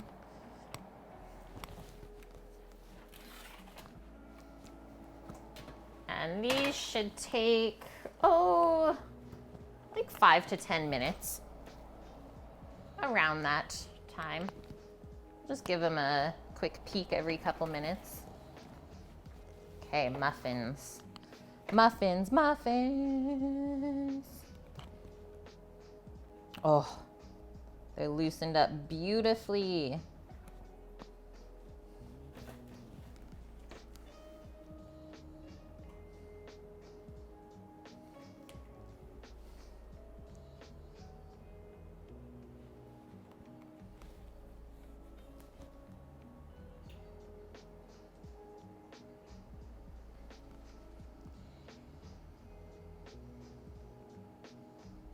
a quick photo.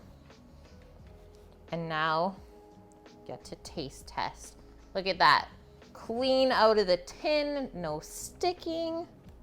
I'm gonna bring one to Sammy too. While it's still hot, but I'm sure he's gonna be like, I want butter.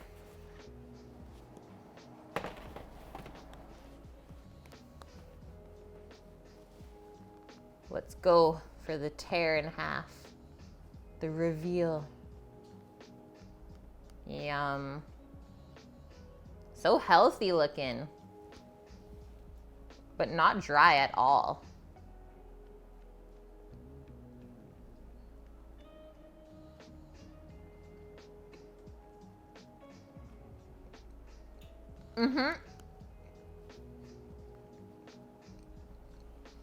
That's a proper morning glory. You get like the little bit of crunch from the nuts, the little hint of cinnamon.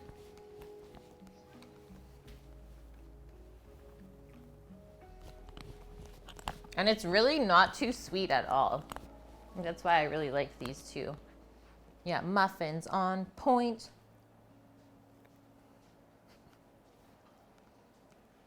See, I told you guys. What? Use butter? Called it.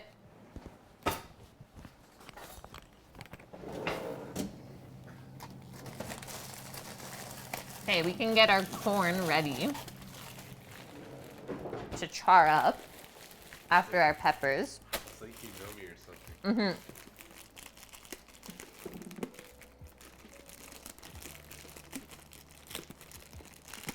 I'm sure some of the cereals that they sell in the store are way worse than these muffins for breakfast.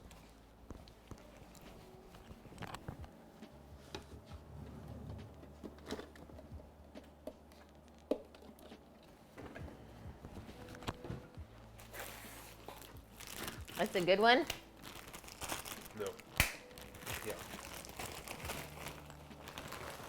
Good snacks. I'm gonna do just under 2 cups worth of corn kernels because they will shrink up a little bit when they char. They'll lose some moisture. So just do a little bit more than you want to end up with.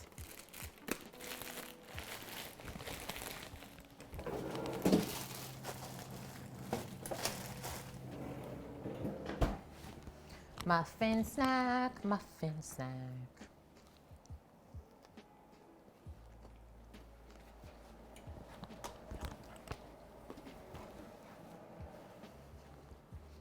Okay, we have 9 minutes left on our turkey timer and for the tortilla dough resting.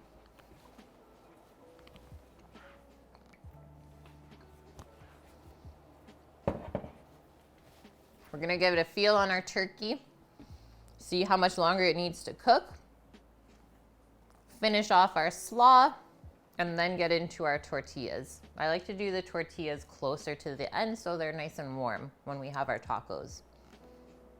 Nice, Sammy.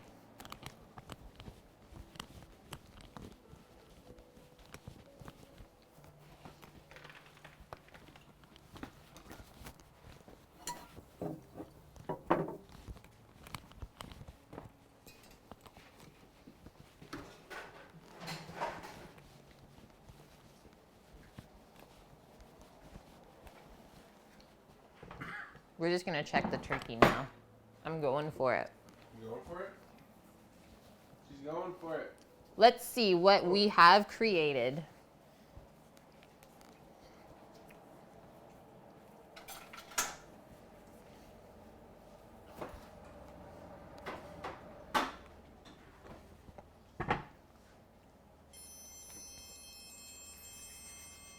Third ace. Thank you for the follow. Oh. That smells incredible. Mmm. So roasty toasty. Sauce up? I think so. I can't go too crazy though because there's beer. So I can already tell cooking up nicely because this is already pulled away from the top part of the knuckle.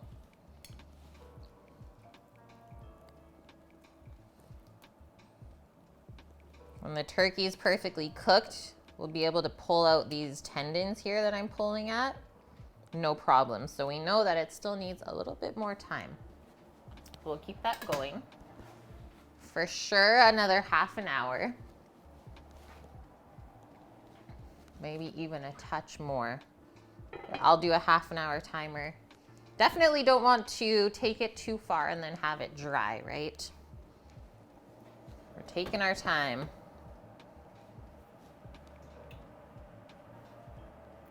Timer. 30 minutes.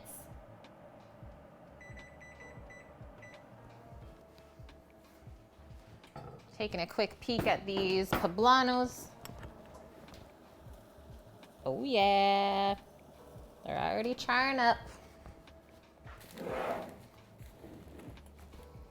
And now, let's keep going with our cabbage for our coleslaw. So we already have sliced part of it up. See, there's some chunks here that we need some attention still. There we go.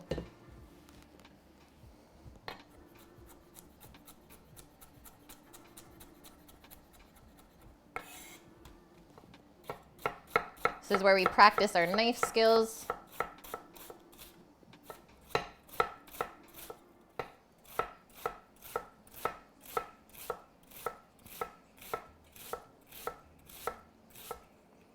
Nice controlled cuts, keep everything consistent.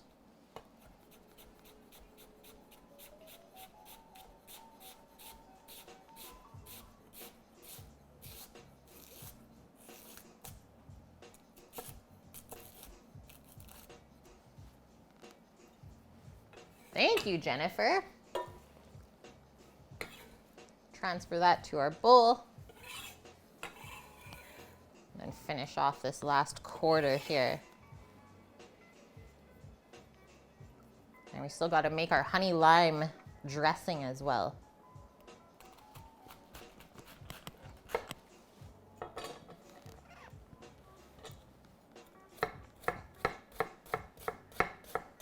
I think I'm definitely more a fan of the vinaigrette style coleslaw than the really creamy, heavy dressed coleslaws.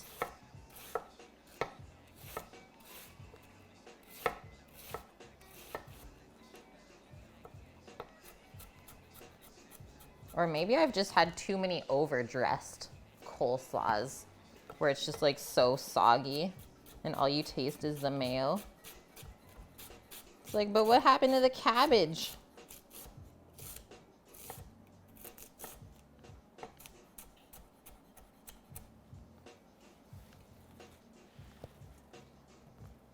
And this is also something that gets better like a couple days after you've mixed it up with the dressing. When it keeps marinating, so good. Coleslaw, another one of those things that gets better with time. But don't leave it too long because there is a point where it gets too soggy.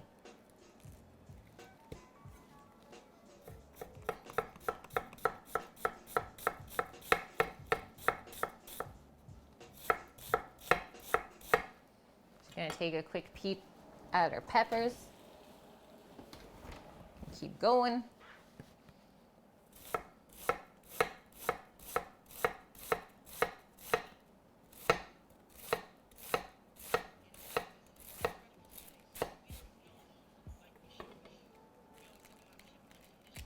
Gonna break that apart. It's getting just a little bit tough to keep chopping that way. Go, go, go. If you don't want to practice your knife skills, you could also use a mandolin for this. Just be very careful with the blade. I like to use a protective glove when I'm using my mandolin.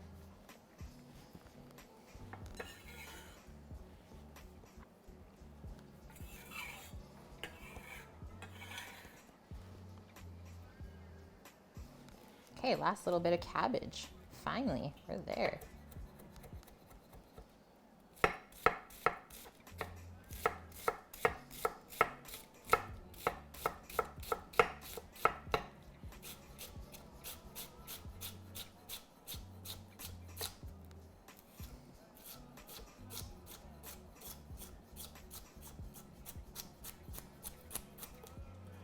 Crunch, crunch, crunch, crunch, crunch.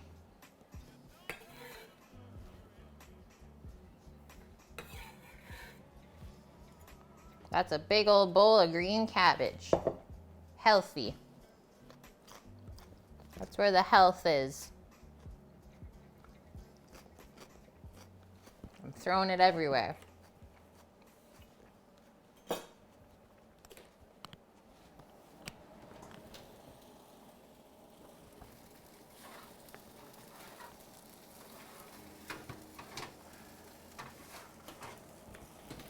A couple of the peppers are good to go. So we can take them off. Just gonna set that there actually. Just let them cool off a touch and then we can peel them. Hey Coppola. You've been ordered to obtain a chocolate malt. So off to the store for you. See you soon, Cookie. So you can see that as the skin chars, it pulls away from the rest of the pepper, which makes it really easy to peel. So let's finish off these guys. They just need a little bit longer.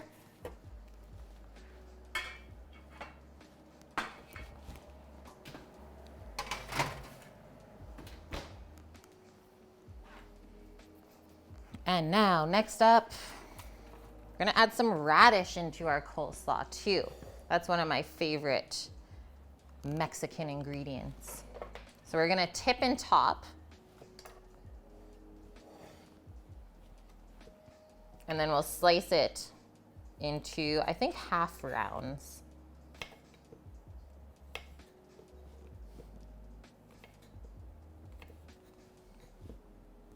Another vegetable that has good crunch. Doggo loves this one too. Just gonna give them a rinse.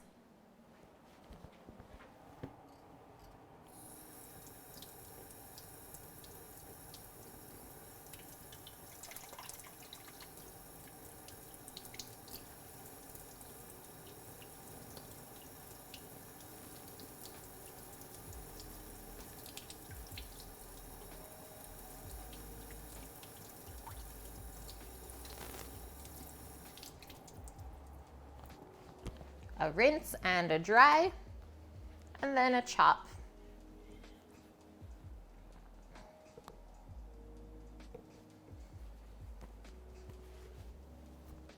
And a little sip of a beverage.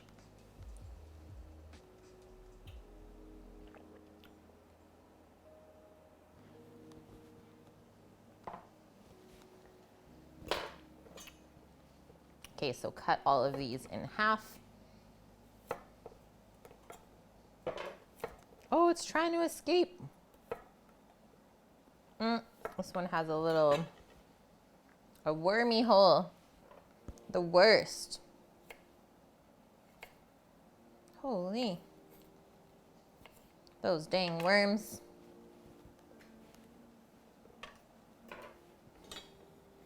Okay, and now just gonna thinly slice. You don't have to go crazy thin. Just enough so that we can get even dispersal of our radish throughout our coleslaw.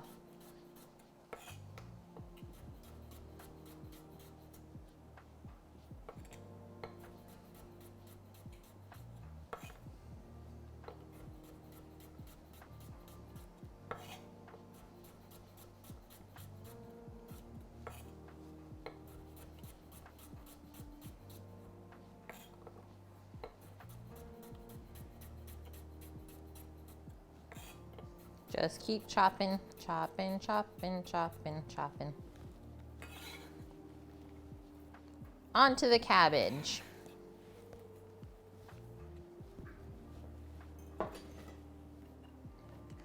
There we are, nice and colorful. Almost there on the last few peppers. Okay, cilantro, let's get into it. So we'll need a little bit chopped up for our slaw, as well as I like to do a little bit of fresh chopped cilantro for a taco garnish as well. It's very traditional. I'm gonna cut off the stem at this point.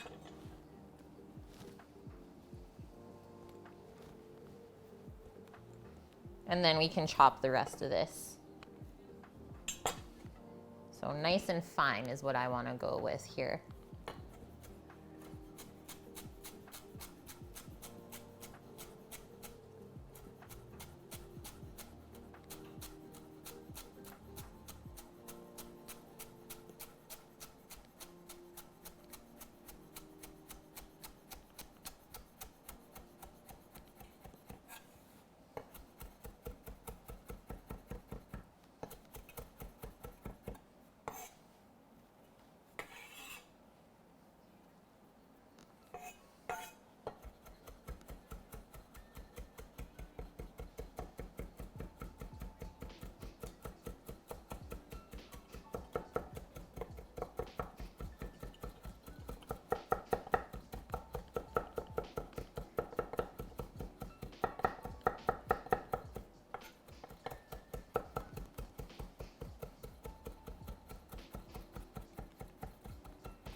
I think we're good.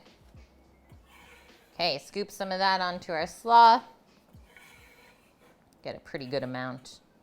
And then we'll save this last little bit for our tacos.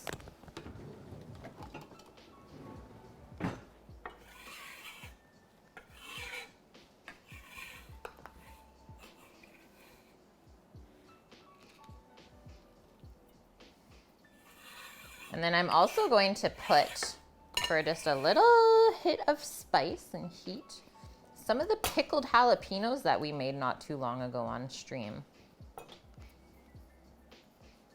What did we make those for? Our turkey chili? That was so good. Pickled jalapeno. So I'm gonna put our cilantro garnish just into the fridge so it doesn't wilt too much.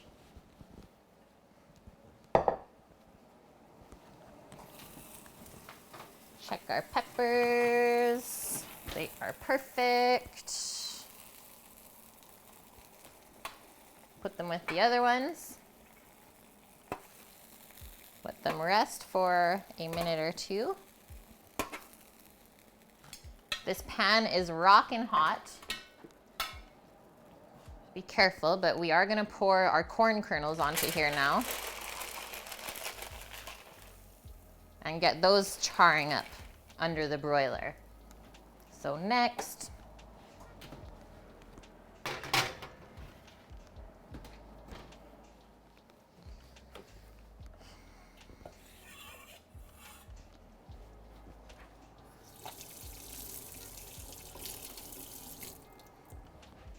okay, now we can start working on our dressing.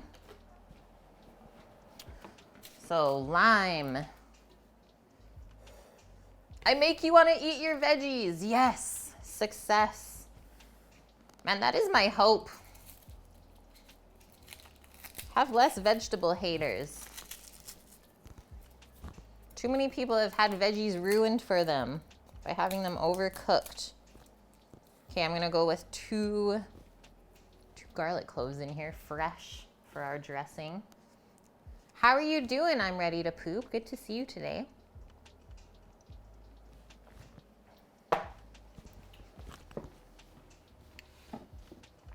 Pop that window open a bit more still.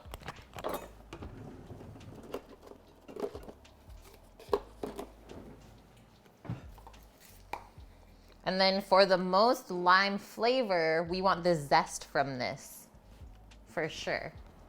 We do only have this one lime, so we might have to bump it up with a little bit of vinegar.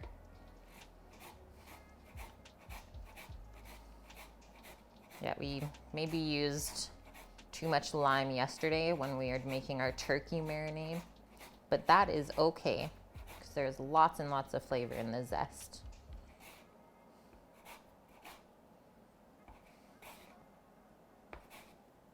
There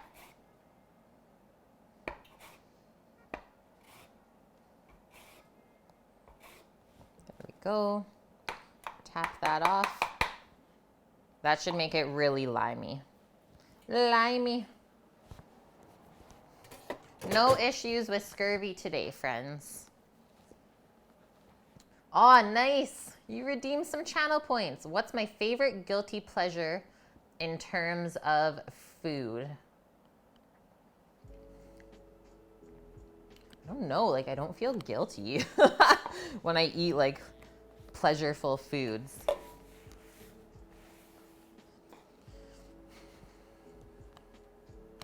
I would say maybe mac and cheese. Sam's pastries. Mayonnaise on saltine crackers. Oh no. What? I think mac and cheese because it's just like so rich. Just makes you salivate. Okay, rolling our lime. I'll cut this in half. Juice it. How's the day, Strike Nun? You surviving?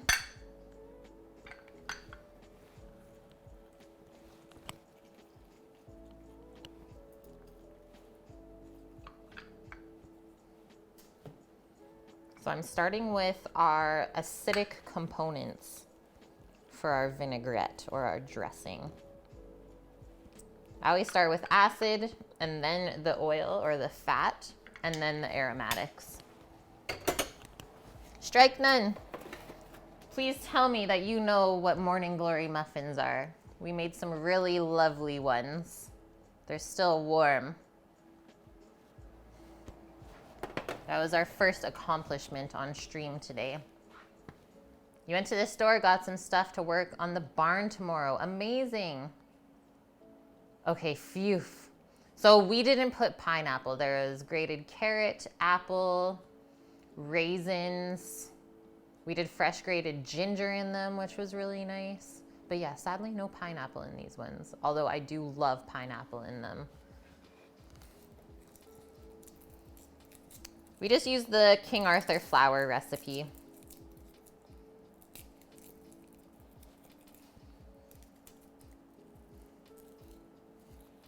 Yeah, the fresh grated ginger. I mean, we don't really taste it, but I think it was a better option than the dried stuff. Just get a fresher flavor.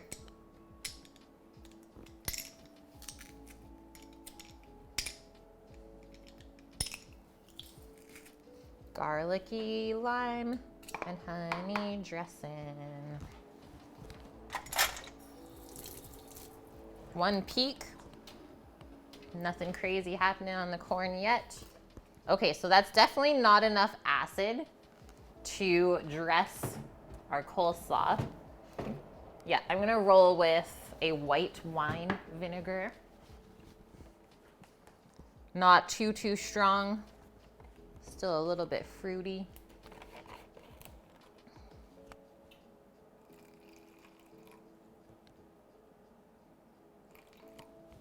Do that.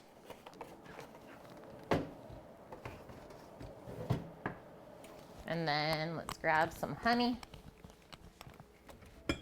The biggest container ever.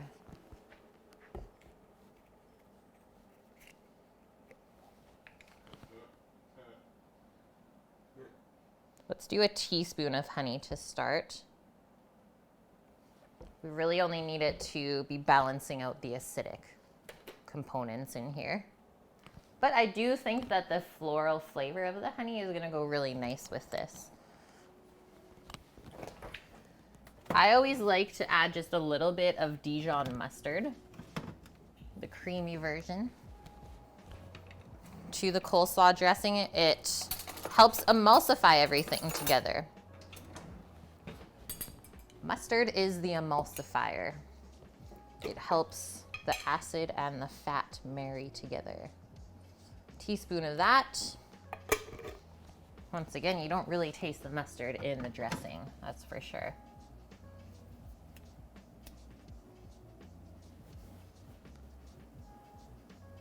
I think that's good. Ooh, sorry. I lied. She's telling lies. Our pickled jalapenos, homemade. So some of that pickle brine would be super good in here too. I'm gonna pick a few out to put into here, just in the little rounds like this. It's super, super good. And this is like a pretty balanced sweet and sour brine for the jalapenos. So the sweetness contrasts the heat.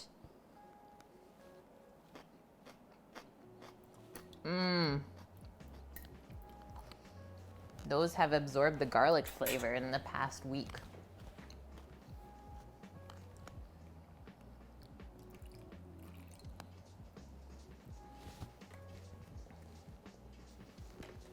Now we spiced it up. Check out how that's looking.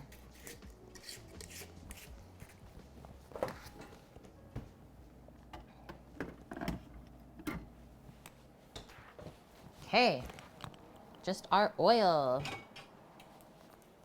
Let's do a mixture of olive oil and grapeseed oil, because olive oil is pretty strong.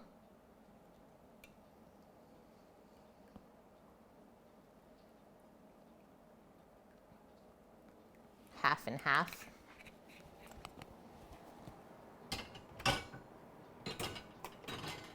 Little peek on our charred corn again. Oh yeah, we're getting there now. Maybe a minute or two more and those will be done. Then we can get a nice mix on our coleslaw.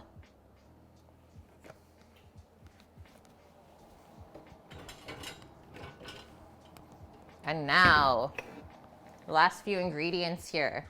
I'm gonna go ahead and sprinkle salt over our vegetables here instead of putting it into the marinade.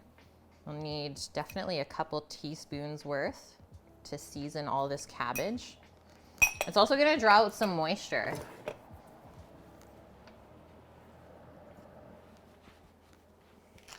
Hey, Wilson stepbrother, how are you? Also gonna come in with some fresh cracked black pepper. Nice strike none, 10% of the way to a meal request. You should leave more lurks up. You'll get there closer, or you'll get there sooner. I'm gonna mix up our dressing. Wonder how this is gonna taste.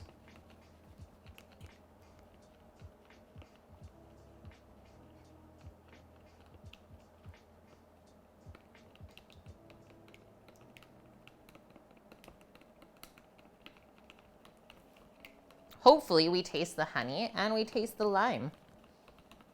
Those are my hopes.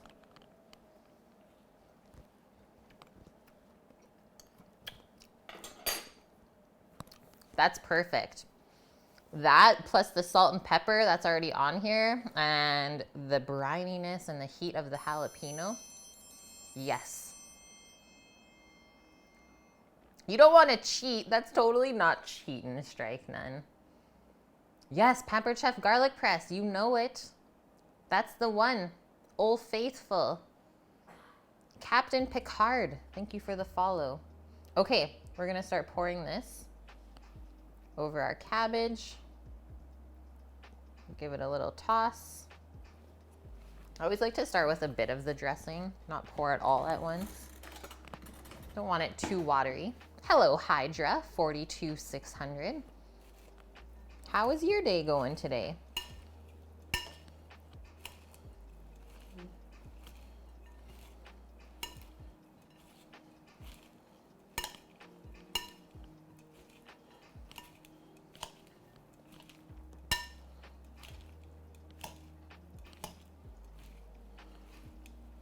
That is coating the cabbage really nicely. So shiny.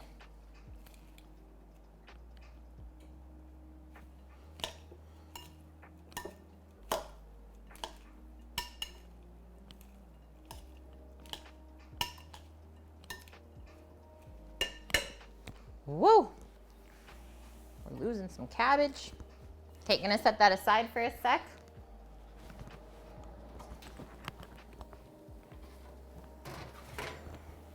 This is where our corn is at. So you can see that, well, the outside of the pan chars up a lot quicker than the inside. So let's just do a little stir. Kind of get those kernels that are already charred back into the inside.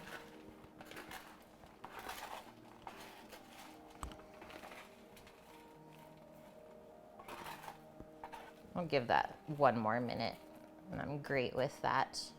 It's looking good. You're French and you like my stream. Well, thank you. I am half French in heritage, but sadly, I don't know enough to speak it.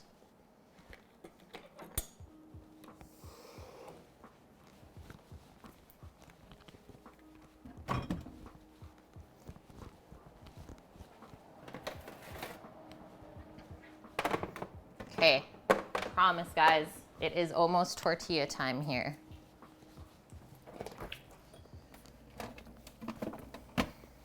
Just gotta wrap this slaw up first. I always like it if the slaw can marinate for at least around half an hour before you plan to serve or eat it. I think it needs that amount of time to really get the full flavor soaked into the cabbage.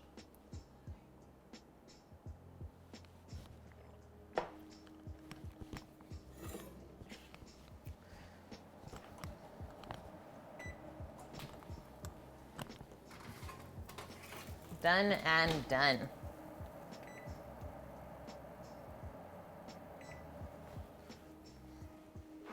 So I'm just actually gonna scoop this corn right into here. It should cool off the corn with all the cold ingredients in the bowl.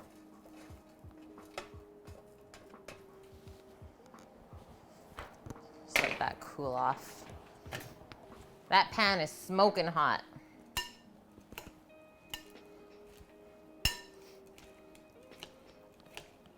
Immerse that in all of the cold cabbage. Stop it from cooking. And then the corn's also, now that it's like a little bit warm, it's gonna start soaking up some of the liquid that's in here. Look how good that looks already.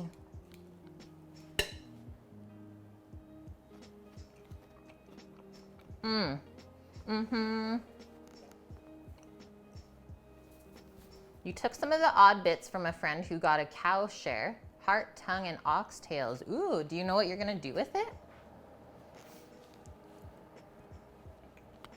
All right, real quick, before we finish our slaw, our half-an-hour timer is coming up on our turkey again. So that will be the 2-hour mark for us, braising it slowly on the stove top. Just wait till you get in here, Titan. Take a bath in that turkey.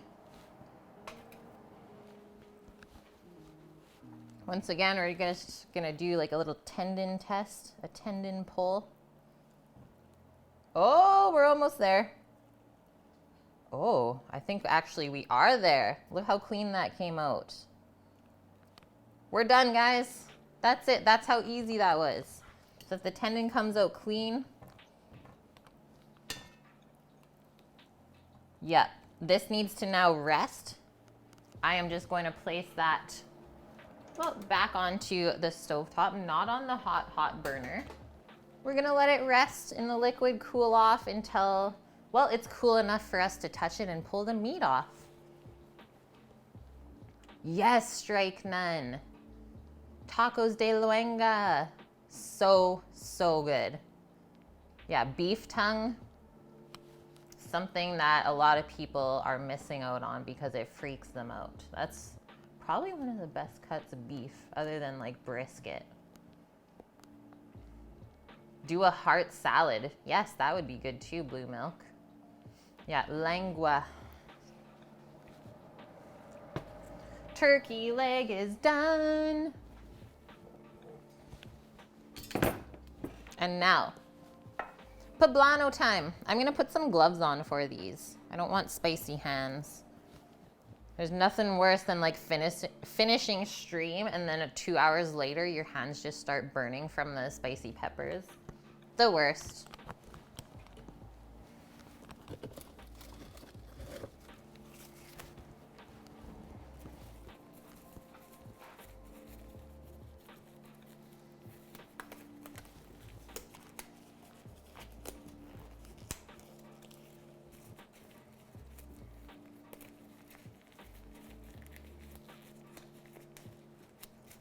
Spicy hands, yeah, it would go very well with our spicy, sassy attitude.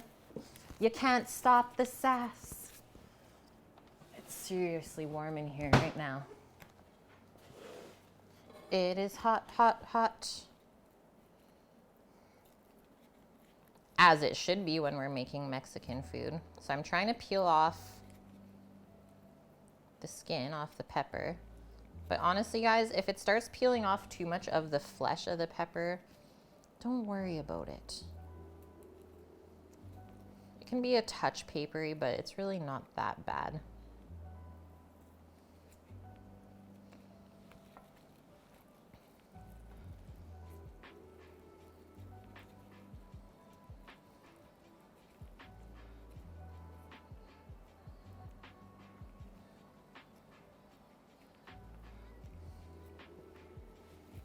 That one peeled really nice.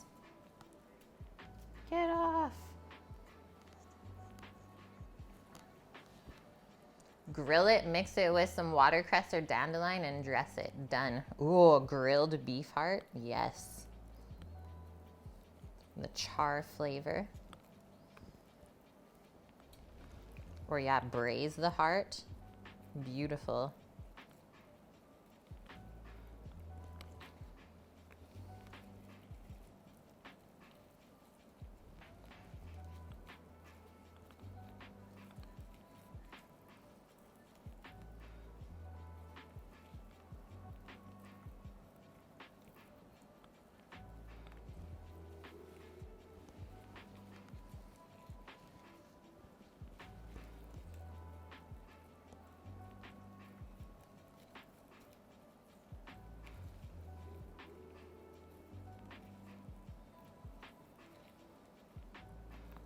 I'm zoned into the peppers, guys.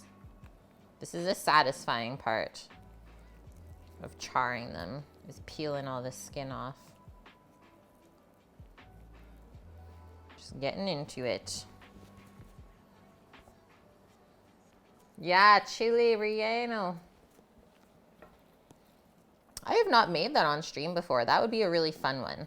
Let's do that in the summertime. Get the deep fryer going. Suzanne likes cake. Welcome in. How's everyone doing today? How was stream? Cake raid. Welcome, Paulsh. Good to see you, man. My fellow Canadian.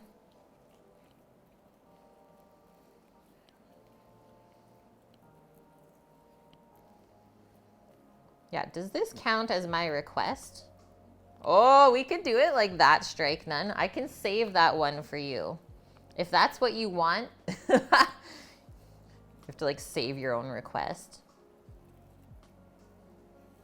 I mean, I doubt someone would request that before you, but do we really know? No, we don't. Suzanne made banana pizza and now you want to make it again. Oh, tell me more about this banana pizza.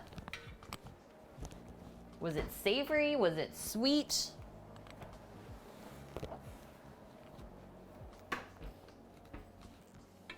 Let's start chopping up these peps.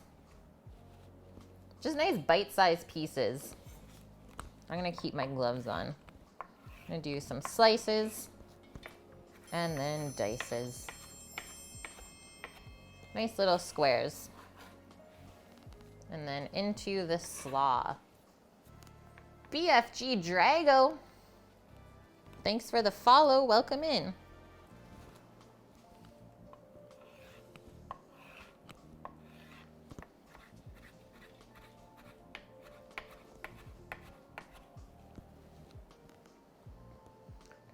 I do not know about Swedish banana pizza. What? This is madness. I guess I'll have to go back and watch the VOD, hey?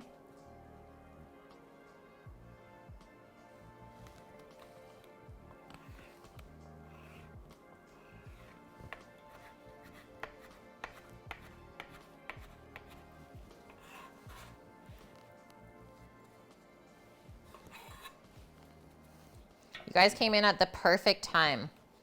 We're just finishing up our healthy coleslaw, and then we're gonna start pressing our tortillas and cooking them. And then we just have to pull our turkey leg. It just came off of the stove top. It was braising for 2 hours. STG Boss, welcome in.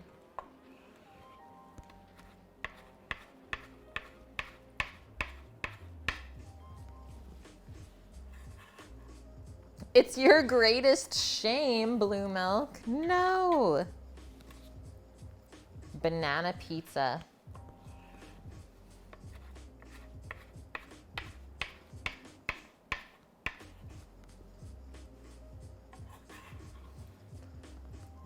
That and the kebab and béarnaise sauce pizza? What? I mean, we have a kebab style pizza too in Canada, and it has like a creamy sauce. The sweet garlic sauce. It's a pizza with banana and, wait for it, curry.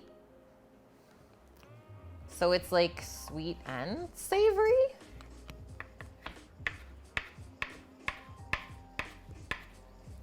I'm intrigued. Let's just say that.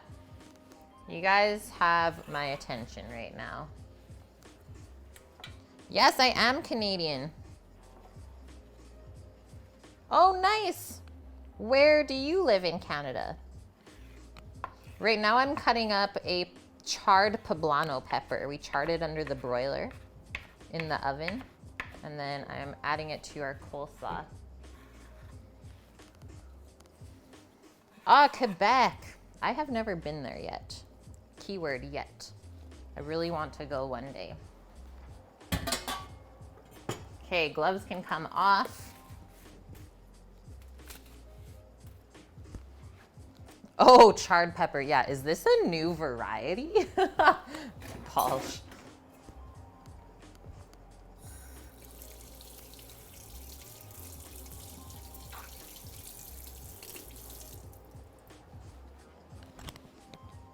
Speaking of chard, I think I'm gonna pick the rest of the Swiss chard out of the garden this weekend. Prepping the beds up, getting them ready. Next month, we're planting. Yeah, check this out. So we have shredded cabbage, radish, charred corn, pickled jalapeno, charred poblano pepper, cilantro, and then we made this honey lime vinaigrette to bring all of this together. This is like my Mexican style of coleslaw. This is a new one for me. I've not made this flavor combination yet. You just finished putting up all the trim in the dining room. Yes. Like you finished off your feature wall. Let's give this a taste. I'm just gonna grab a fork.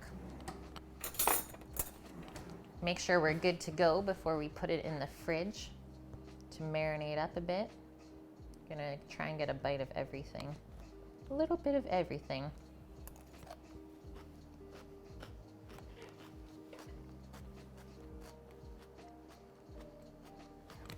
That's perfect. It's sweet, it's sour, it's a little bit spicy, it's crunchy. We get the hit of lime and cilantro, which is such a good flavor combination. And we even have a little bit of dressing left over if you feel like you want more. Thanks for the follow, STG Boss. I also love cooking. I'm glad you found us. Hope you enjoy watching the channel. Polished the walls done. You got all the baseboard done, windows trimmed, and got the door done as well. You're just crushing it, dude. Well done, sir.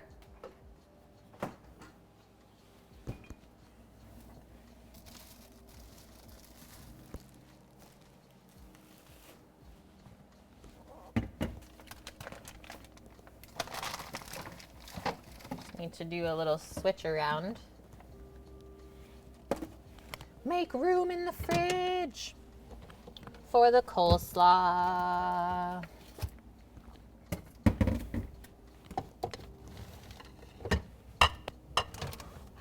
Got it.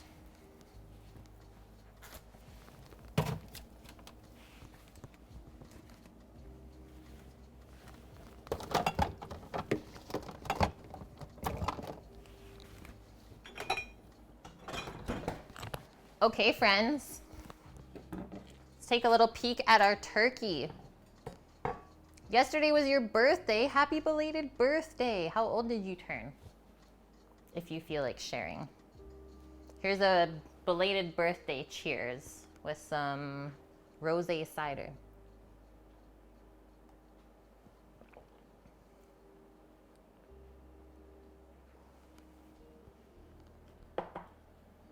Okay, sounds good, Mr. Jingles. You could be back getting a shower before bed. You work at 2:15 a.m. in the morning. Oh, well, get some rest and enjoy the day. Oh, you turned 17. Awesome. What's your favorite thing to cook?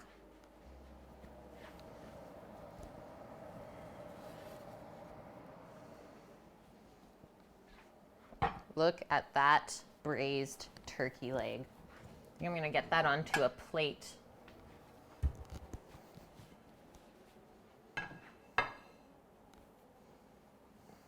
Oh, you get to sleep at work? That's interesting. So this turkey, we marinated the turkey leg yesterday on stream with lime and orange juice, achiote paste, garlic, shallot, and coriander seed. And then this morning we seared up the outside of it and then braised it with some turkey stock and an oatmeal stout. An oatmeal stout. I'm gonna take it out of this braised mixture. Careful, because it's gonna be falling off the bone.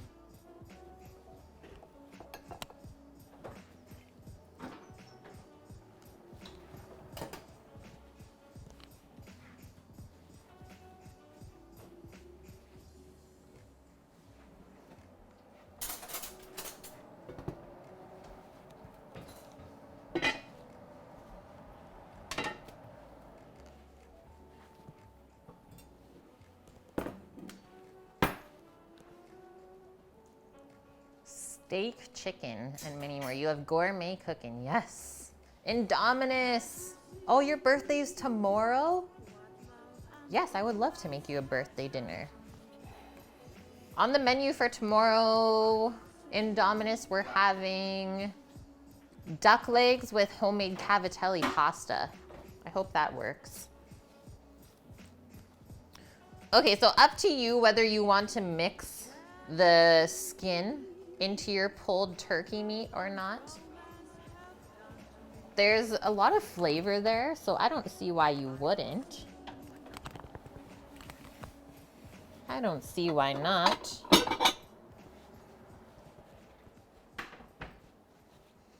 Just gonna get this little casserole here to put the meat into, and then we'll keep it warm. This is a braised turkey leg that we marinated yesterday, guys.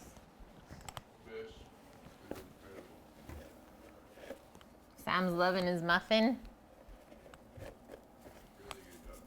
Thank you. I'm only as good as the recipe.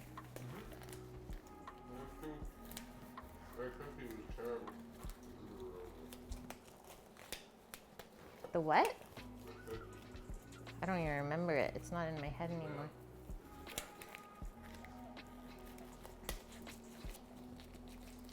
Get the glovies. Okay, so we should be able to peel that back. This is gonna be still really hot. But then we can see how the muscles kind of separate with the turkey meat. So it should just start to kind of fall apart. I'm gonna give this a taste.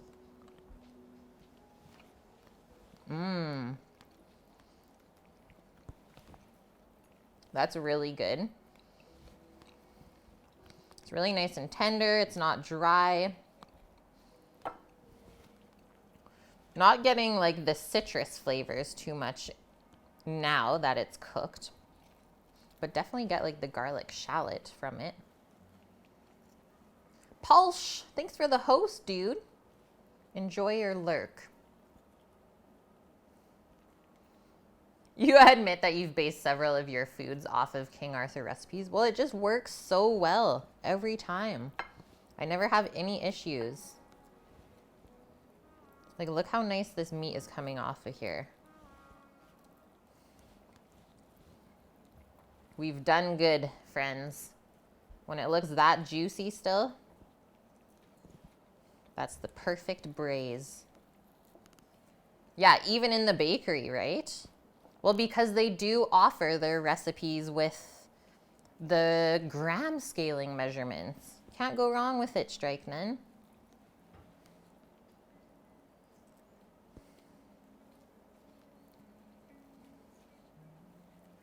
I can see quesadillas being so good with this turkey too, guys.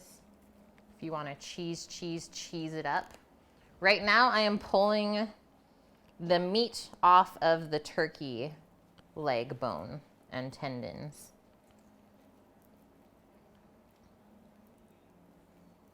There's lots of tendons and connective tissue in a turkey leg.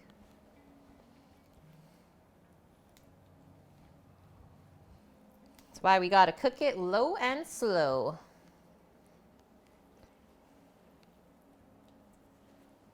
Yeah, I did see your message, Indominus.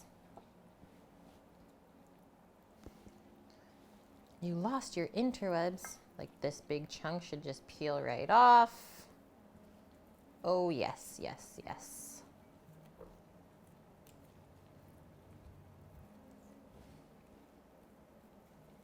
Yep, turkey in Mexican cooking is a very common ingredient, as well as chicken.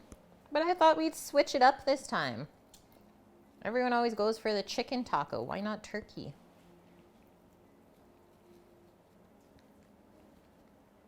What type of cooking do I do? I do all sorts of types of cooking, and cuisines.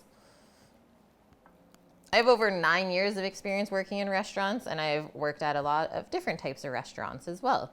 I like to learn all the time.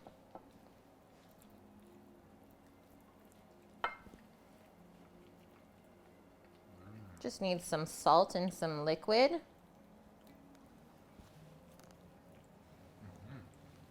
Really nice texture though.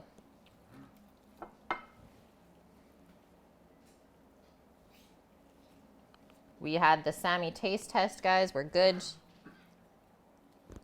We can keep moving forward. It is on point. Who's that guy? That's my fiance. He's also a chef. If you see him in chat, his username is Omdog. Everyone should do measures by gram and milliliter. I agree. It's just so much better. You're sitting here writing some recipes and you always use it. Then some publisher fucks it up and goes for tablespoons or cups. Yeah, and you're like, what are you doing? I'm with ya, Blue Milk.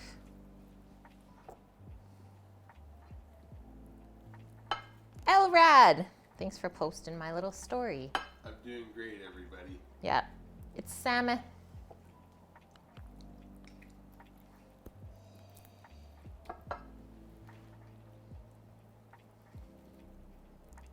Oh, yeah, that one right there. With all the marinade still on it. That's the piece, Sammy. The sneaky hand. Your name is Samuel?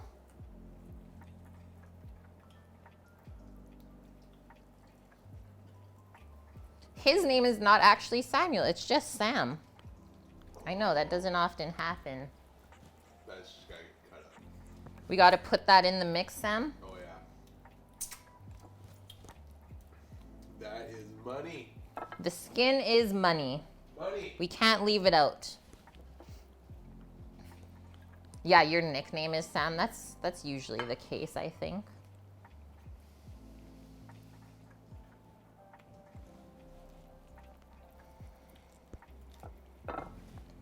I started calling Sam Sammy when I started streaming? Can't really remember. No, it was before that. It was before that? Yeah. For sure.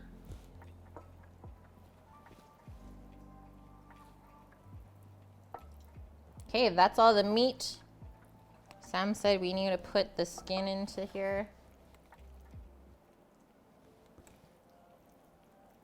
Chop it? I know. I'll stop eating it. Yeah. Is there going to be any turkey left? So we're making coleslaw tacos. And Sam ate all the turkey.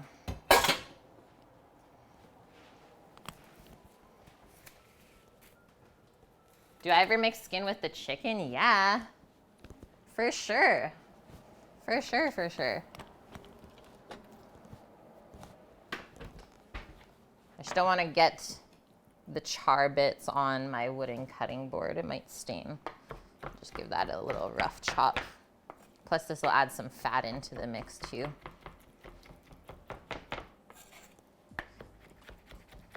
Chop it nice and fine so that you don't get any of the stringy bits.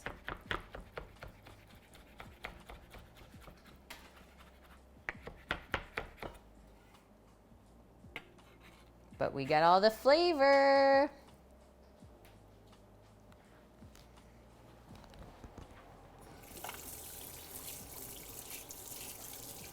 Okay, so the oven is still warm from us using it almost all day so far. So I'm just going to add a touch of the braising liquid to our casserole of turkey here.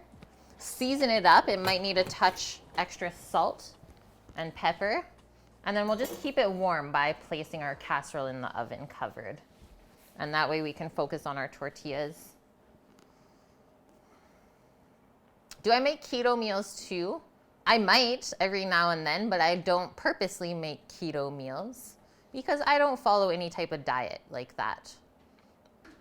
I don't mind people that do, of course, but I don't follow it.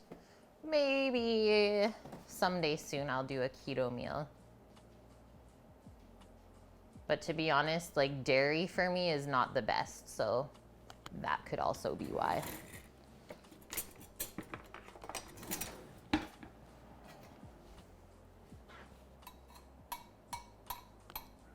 I have heard good things though from people that are on keto diet. I just don't think it's for me. I like to have a really nice balanced diet. I like to eat all sorts of stuff. Okay, I'm just gonna take a little ladle of our braising liquid.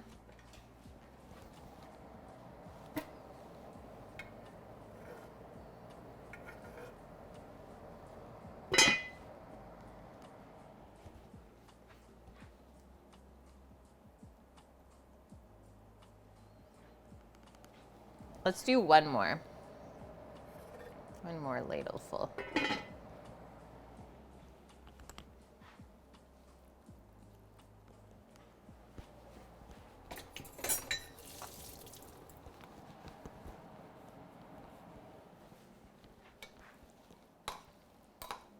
Nice. Now there's just a touch of moisture in there. Give a piece of meat a little taste.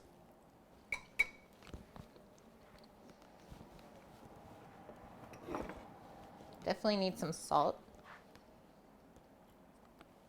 Go with a teaspoon. I know that looks like a lot, but we really didn't season the meat at all when we were cooking, other than the little bit of salt that we put in the marinade yesterday.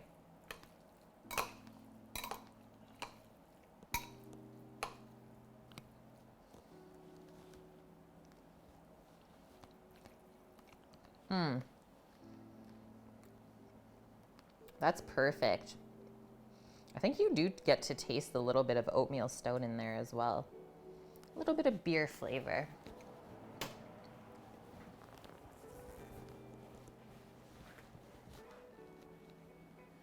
Okay, tortilla time. You're on a sea diet. The seafood diet, Tayton, that's the one I'm on too.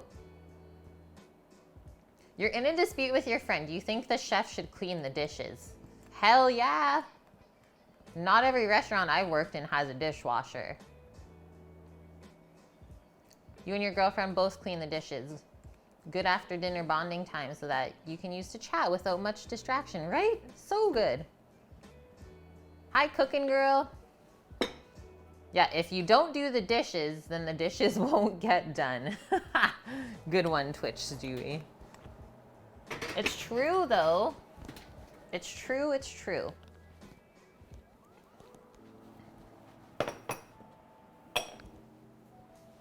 All right. Finally. Tortilla time.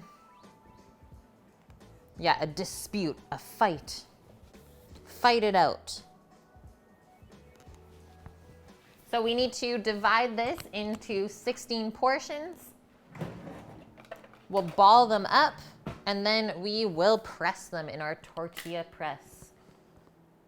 Are you having a good day today, cooking girl?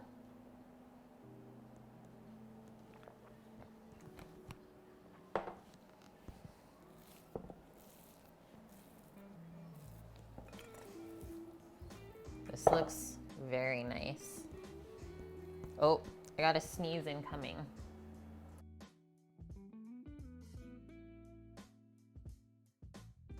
Excuse me. Had to mute that mic, otherwise I would have killed you guys' ears. You're good, just doing odds and ends with bookkeeping work, gearing up for planting. Me too. I think that's what I'm gonna do right after stream today, is get a little bit of outside time while it's not rainy. Did I add salt to, what was that white dove? The turkey, if you're asking? Yes, I did. I added like a teaspoon of salt to the meat. Okay, I am going to go lengthwise this way, down the middle.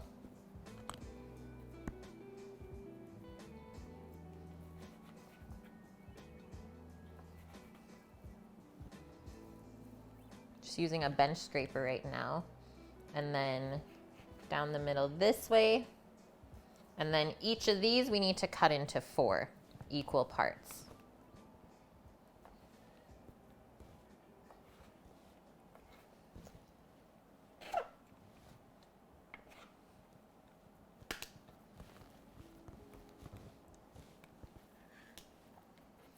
Yeah, 16 tacos. Well, hope you're not hungry.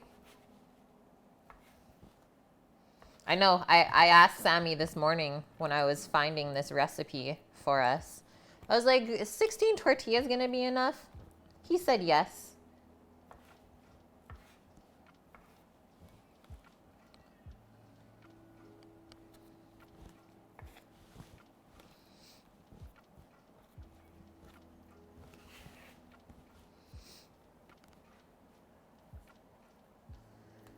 You pulled your wintered over potatoes and carrots yesterday. Yeah, I'm gonna do my carrots and beets, I think, today. Dirt is looking dark and nice. We'll till manure back in tomorrow. Oh my gosh. Your setup sounds so good.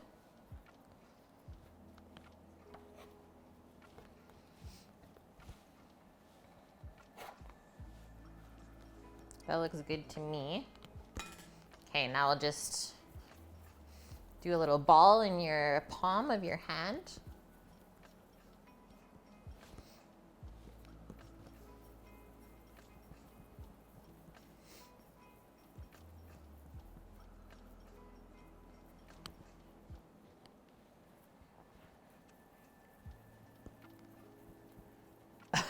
Titan. Yeah, you're gonna have a shitty garden. The manure is what makes everything grow so well. This is an almost even mixture of masa and flour. I like doing a little bit of flour in my corn tortillas because it just helps them stay a bit more pliable. There's also a touch of, I added some rendered pork fat into here, or lard. I do not have any oil or water on my hands, but there was lard in the recipe, which is why it's not sticking. Quite nice indeed.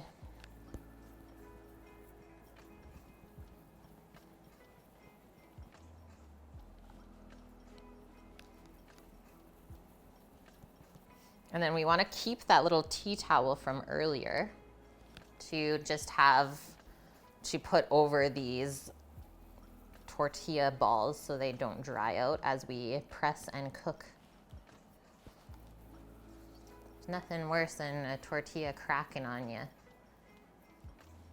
Oh, the masica mix. Yeah, we added salt to our tortilla dough as well. Wait, Dove, yes we did. A teaspoon.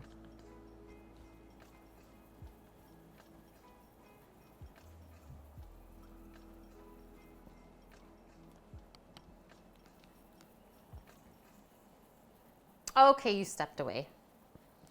Totally fine. You guys know I love answering questions. Never feel bad about asking questions. Okay, now that we are balled up, grab our tea towel here. And then we also need to start heating up our griddle to cook our tortillas. They get cooked on the stovetop. And I want to do more than one at a time. I feel like that's really smart. So I'm gonna do 2 pans at once.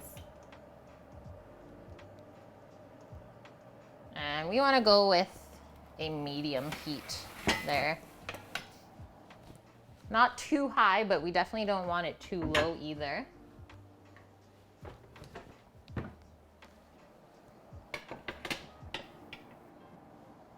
So we'll get those both heating as we press our tortillas.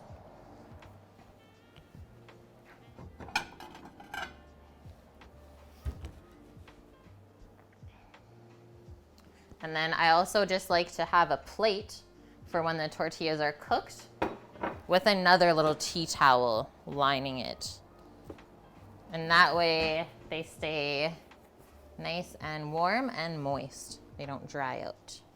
So I always put that by where we're cooking them. That's our little setup. All right, so cast iron tortilla press. I got this from Amazon. I'm just giving it a little wipe from some of the flour.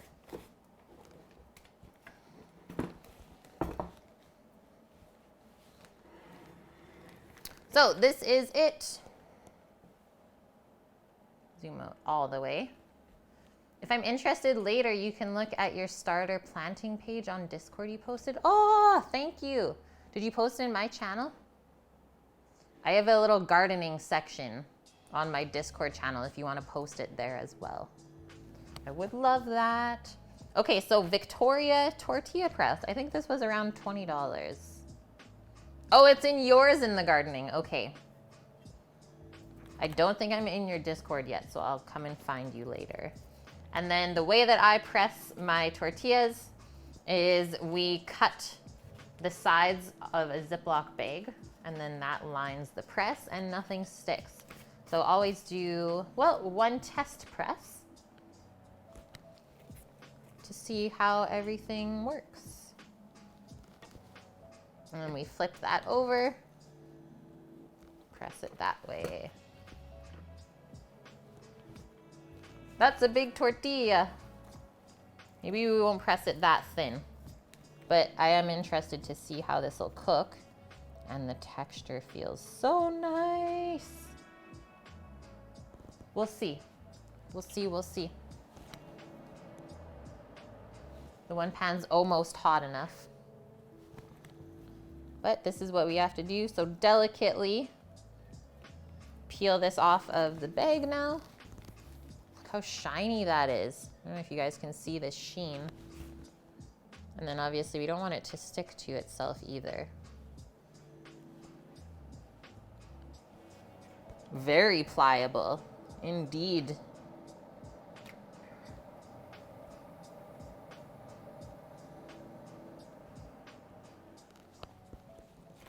On to the test cook. Okay, so let's not use quite as much force as we did for the last one.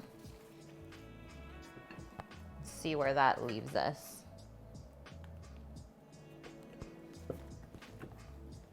That looks better to me. Just a touch smaller.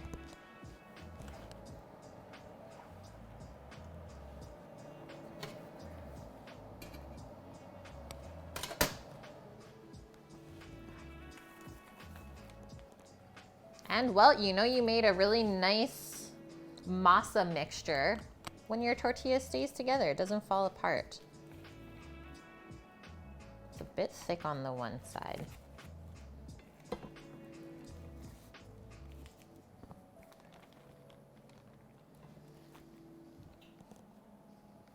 Do one small press. There you go.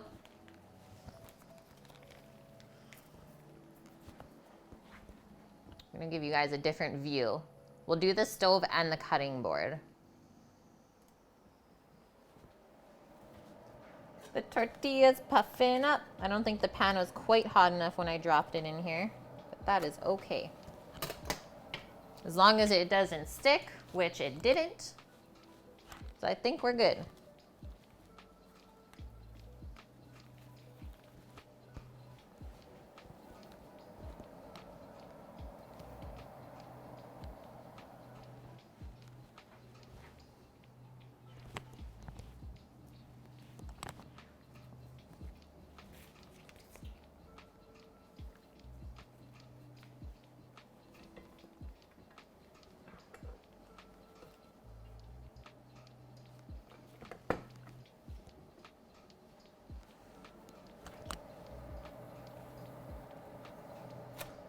They feel so different compared to just straight up corn tortillas.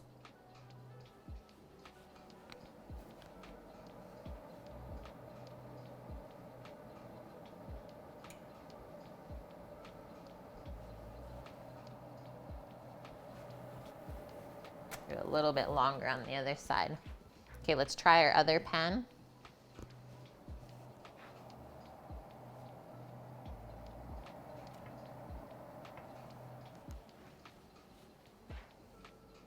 Yep, tortilla recipes there, as well as our Morning Glory muffin recipe.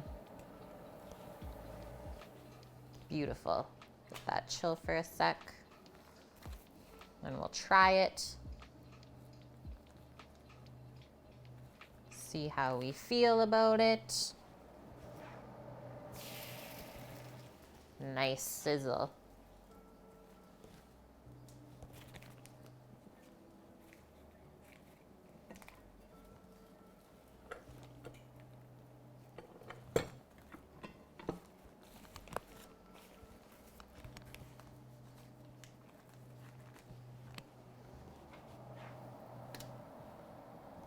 Holy, that one's really puffing up.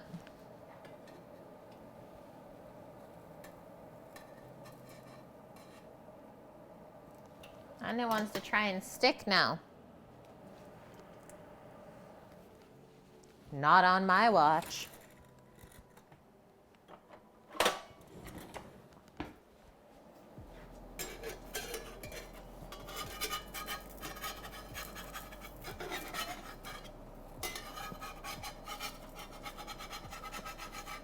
The bubbles were too crazy.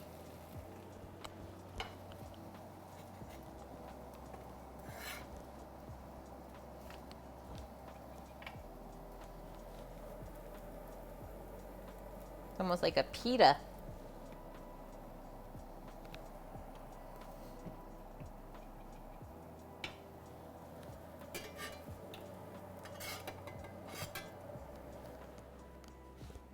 Mr. Jingles, you're back after the shower. Perfect. Yeah, it's just a touch too hot. I did turn it down to try and equalize it. Yeah, it is so pliable and like soft feeling. Okay, I'm gonna try this one. That doesn't look super good. And then we also, so that's too much smoke now. And we also don't want any of our burnt bits or dark bits in there. So let that pan cool off just a touch before we put our next tortilla on. I don't know how I feel yet about this other griddle pan. I don't know if it gets hot enough.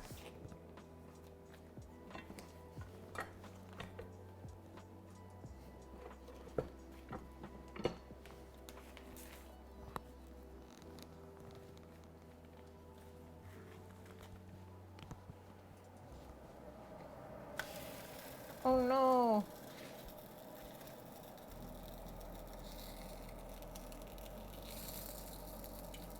There we go. Just press it down. You only know because you watched Cowboy Kent cook them in cast iron. Hey! Boom, there you go, Wilson's stepbrother.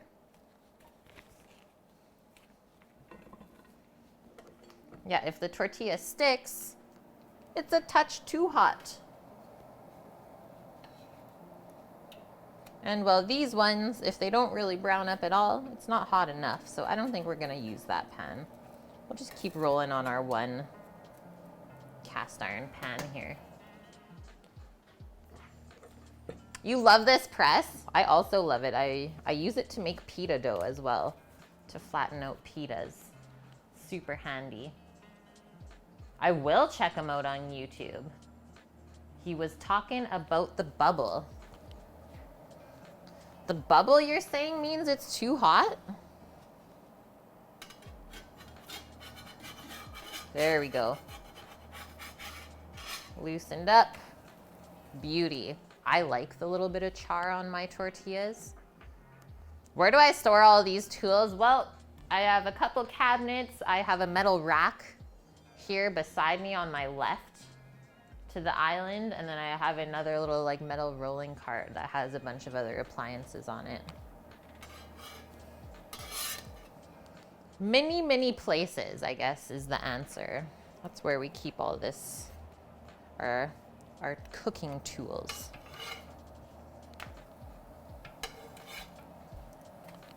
Oh, okay, we're getting hot enough now. Finally, getting some char on there.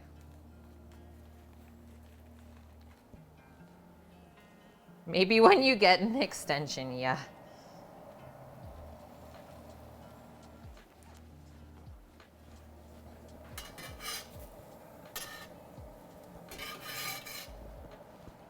Yep, that pan is still just a little bit too hot. We'll let it cool off just a touch more.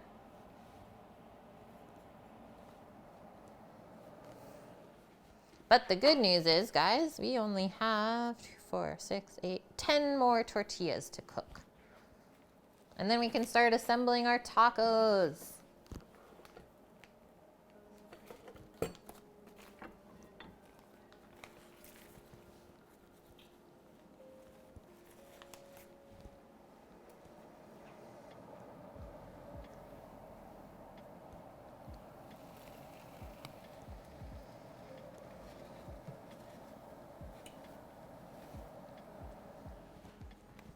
More. The press is so fun. Yeah, I'm really happy I bought this. You can also find wooden ones too if you don't want a really heavy cast iron press, but I think the cast iron makes it easier to press down with the weight of it. Okay, one more into this pan. Beautiful. Just keep pressing.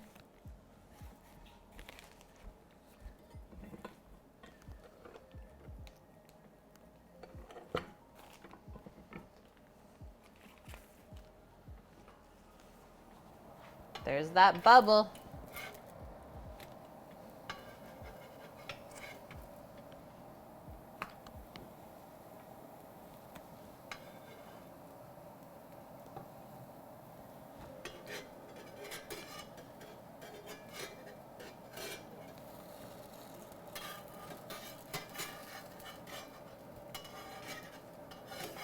There we go. The flip.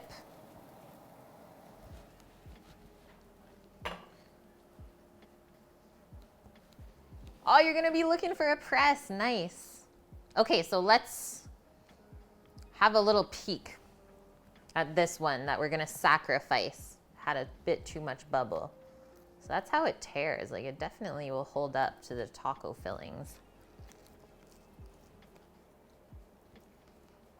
Nice and thin. Definitely get the corn flavor still. I'm really happy with that recipe.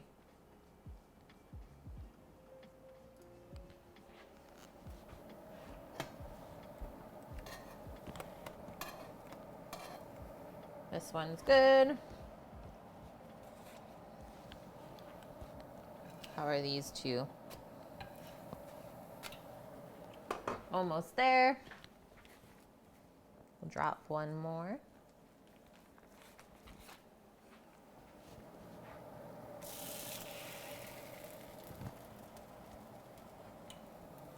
Ooh, there's the bubble.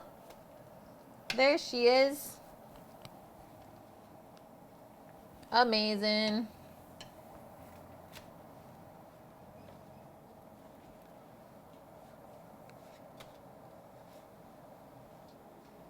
It's still going.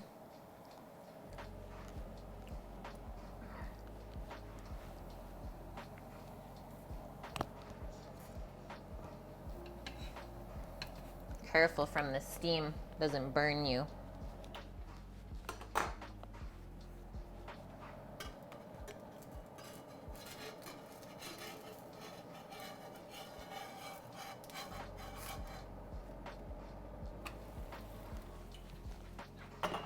All right, let's get two more on that other pan. You have so much cast iron on your countertop, you gotta build a wall rack. Yeah, that's what I want. Start hanging stuff up, right? Because then you can just grab it off the wall when you need it.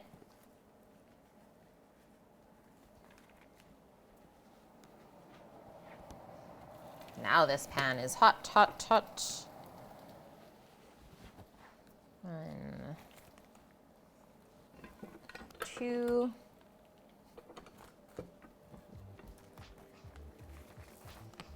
Oh, that one was really big. I think we'll fit it.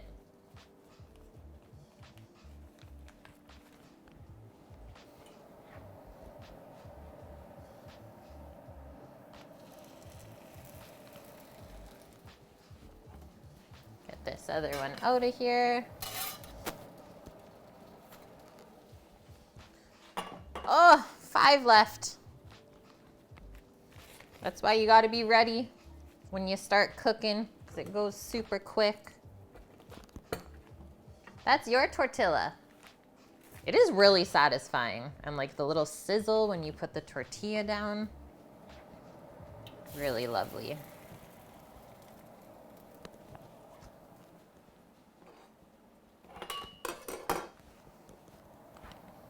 Okay, I'll give you guys the opposite view now. More of the stove.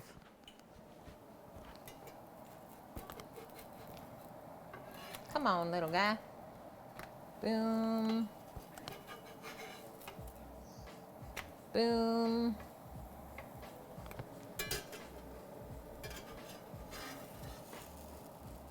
That one's almost there. We got time to press.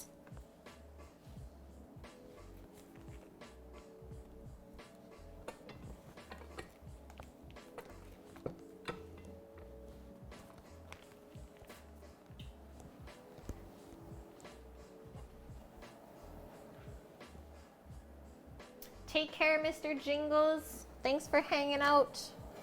Get some rest.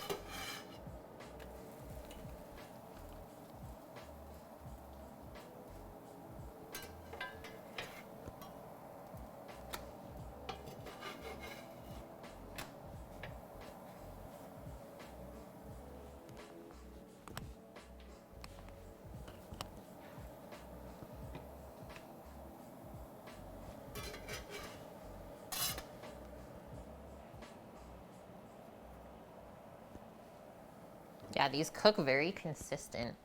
Once you get the heat perfect on your pan, they all just look the same. 2 more. Done.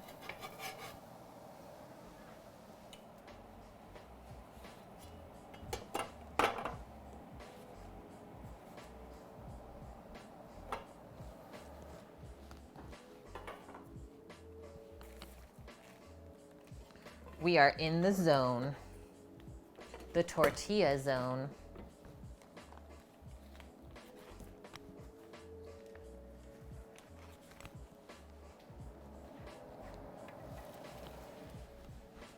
Get a flip on this big bubble.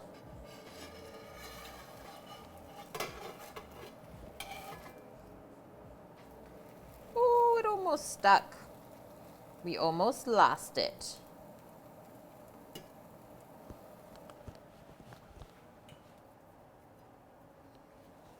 That would have been sad.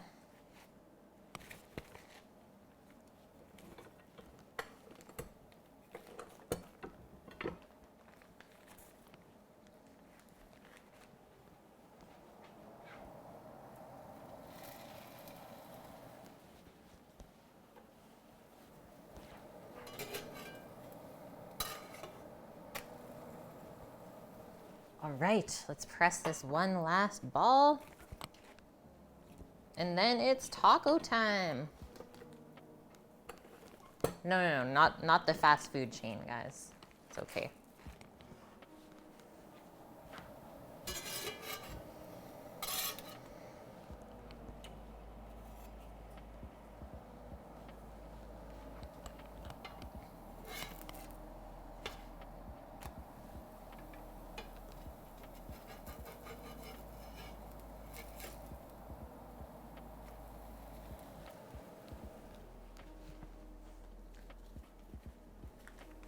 The last tortilla to rule them all. Perfect 16. And they're a good size, so we can fit lots of taco fillings in there too.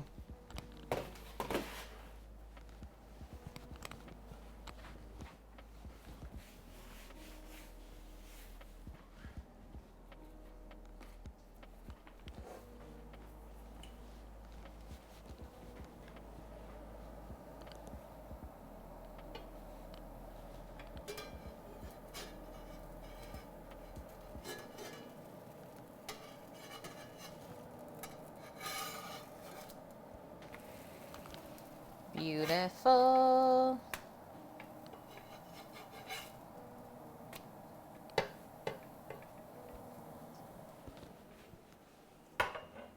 All right, let's get a plate out.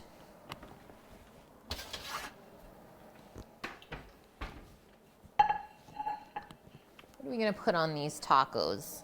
We got our turkey, we got our cilantro.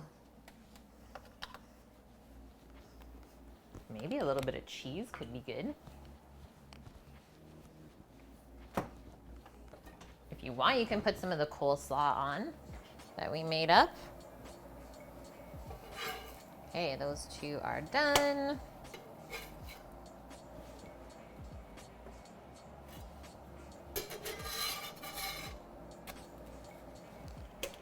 That one is done.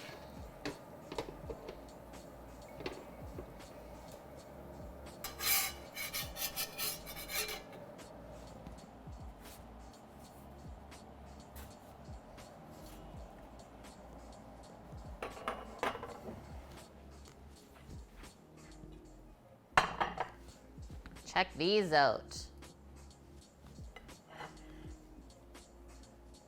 Beauties. Bunch of beauts. Look at that stack. We're ready for a feast. Yeah, I love tacos. Yes, Eric. It's almost lunchtime. Should probably finish my beverage first, hey?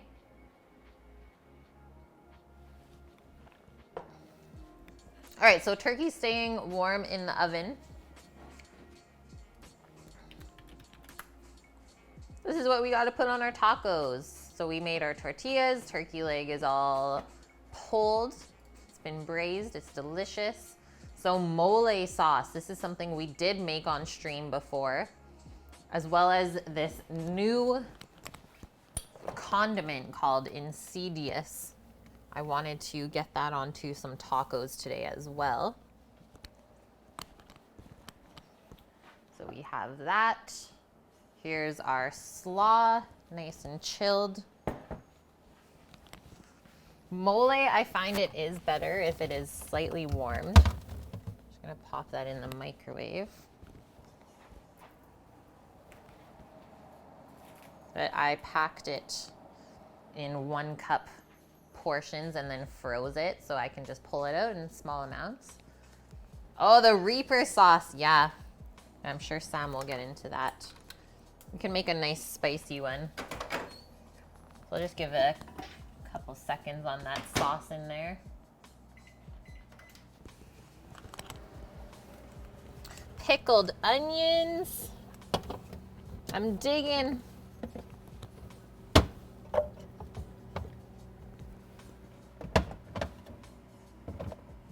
Got him. Yep.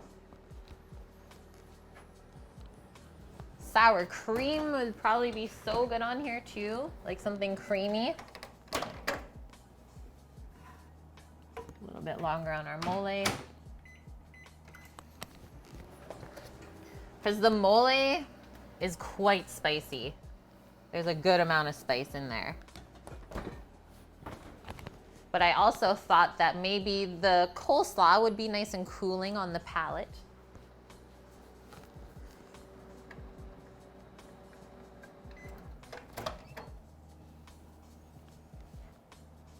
Oh yeah. So this mole sauce, when we made it, you guys, there was legit 25 ingredients in it that we blended up. It took us a couple hours to make it. Oh, and I'm spilling it. There is chocolate in it, a bunch of different peppers, nuts, and seeds. All sorts of like really interesting stuff.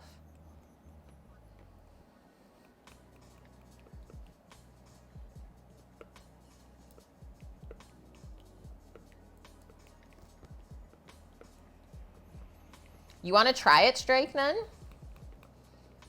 We've been loving it, and you can get 10% off if you use the code KATE when you do purchase some. I don't make any commission off of it. Literally just trying to help this brand grow.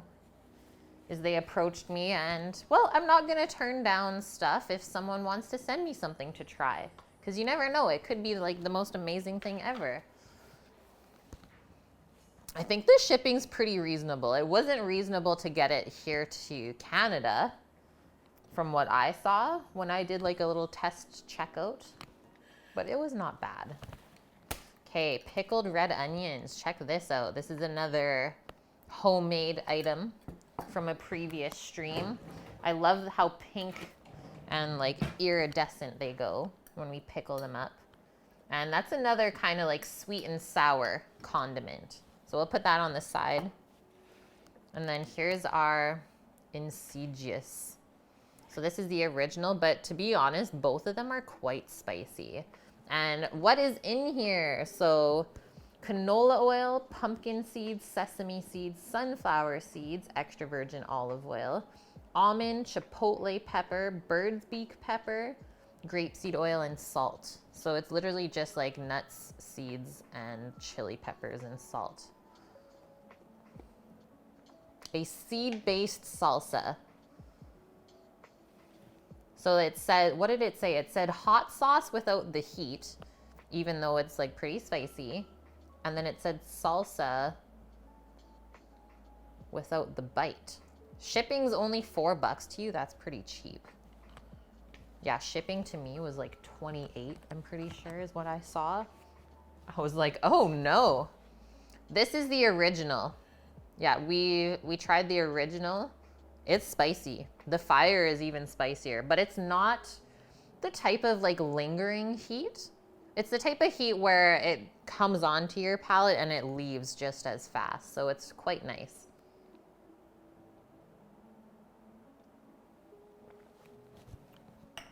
Oh, that sucks, Eric. I'm sorry to hear that. Okay, and then our turkey. Our turkey, friends. The turkey that we've waited hours for. beer braised turkey leg. Put that up there. I'm thinking we'll make, what, 3 tacos? 1, 2, 3, right in the center of the plate.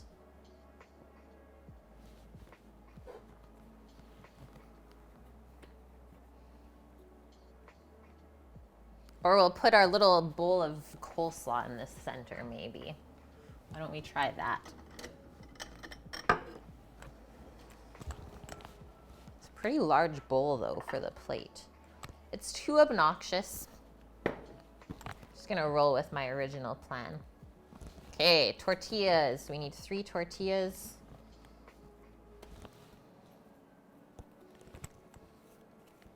Try and get all the ones that are similar size.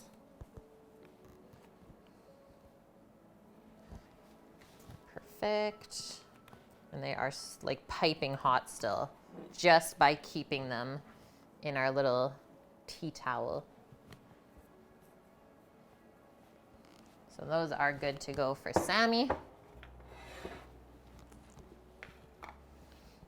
And then here's how I plate up my tacos. So I kind of keep them opened up like that.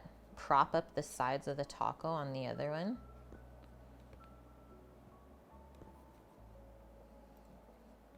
Okay, so we're gonna start with our turkey on the bottom of the taco, and then we're gonna start layering our other condiments on top. Mission chocolate malt complete. Aw, thank you, Cookie. Yeah. Here, I'll give you another little peek at our tortillas. The recipe worked so well. There's our stack.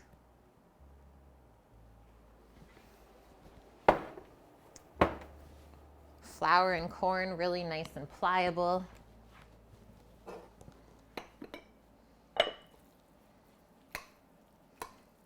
Yum.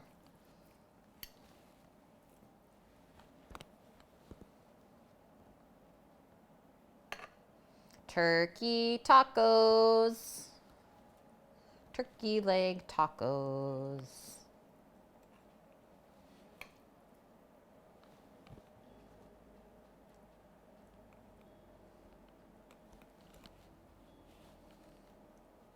Load it up. Put a good amount of meat in there. Keep that warm. Okay, now I'm gonna go with the mole first, right onto the meat. And remember, this is pretty spicy, so only go as crazy as much heat as you like.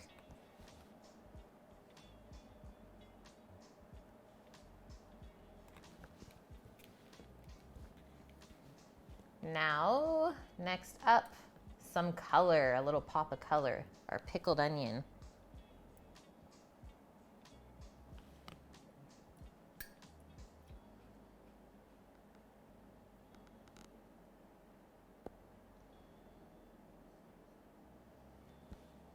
Yeah, let's see if I hiccup, right?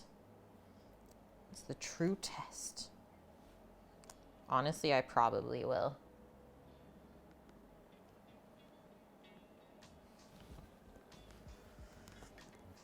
Peaches, you can't eat spicy anymore. Just found out you have Crohn's disease. Oh my gosh, I'm so sorry to hear that. I hope you get it like under control really quick.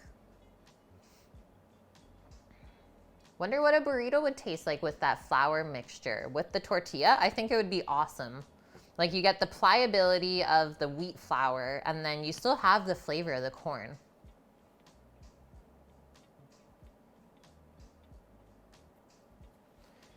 Okay, just need a spoon for our insidious, our seed salsa.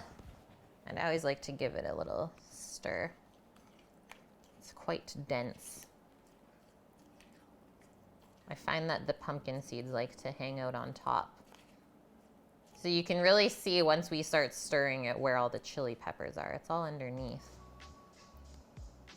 I thought this would be really great on here because, well, typically you garnish your mole sauce with sesame seeds anyways.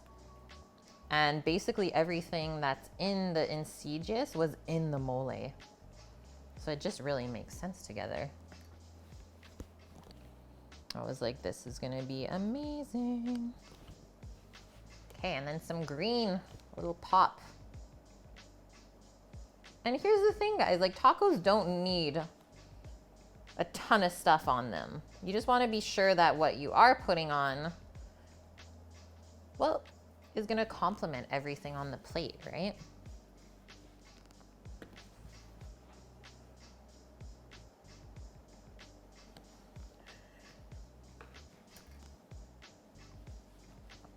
Clear this board so I can take a photo.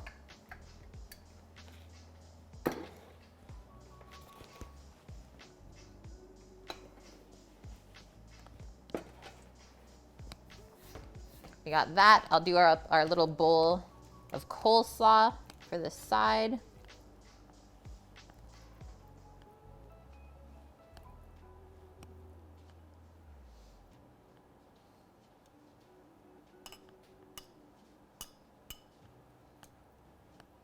Our charred poblano pepper and corn coleslaw. Okay, I'm gonna go from this way. Thanks, guys. Autism Mama, so good to see you today. I feel like it's been forever since we've seen each other. I hope you're well. You and the kiddos.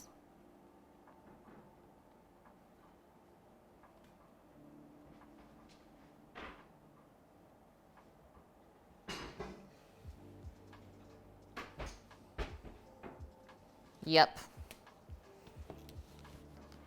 I'm happy with this.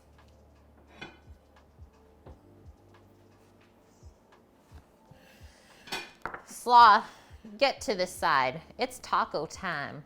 Hey, Greek. Things are going good because we're gonna get into our lunchtime. Okay, I'm going for the one right in the center here.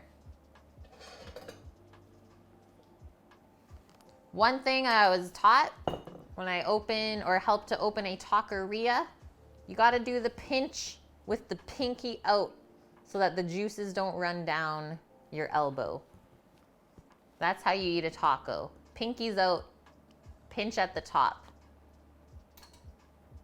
You lurk too much, you guess? It's totally fine. I love my lurkers.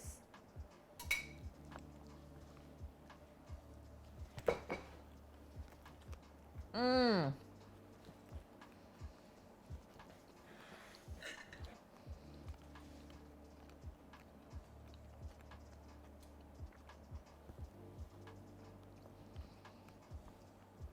The little bit of like cinnamon flavor in the mole sauce with the smokiness coming from the encijas, the chipotles in there. And then you get like the crunch and the sweet brininess of the pickled onions. And then the turkey just like falls apart and melts in your mouth. Really freaking good. See those juices running? I'm happy. I think Sammy's gonna be really happy too. You got your meat or not yet? Yep.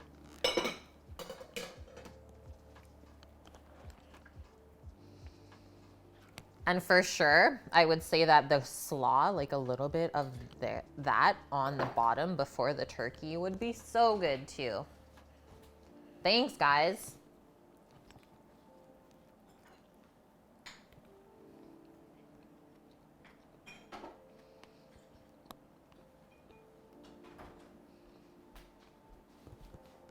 The turkey leg just has this really nice, like, deep flavor compared to chicken. And I think we do get the little bit of like beer flavor. Yeah, it's not falling apart. Yeah, come on over, Autism Mama. 6 hours, we'll save you some. I would love to try like a burrito with this cookie. I think it would work 100%. This is some of the nicest tortilla texture I've had in a long time. Yeah, Sammy's gonna be on fire. Holy! You guys are not ready for what he's making. It looks so good. So good. This is the Sammy taco platter.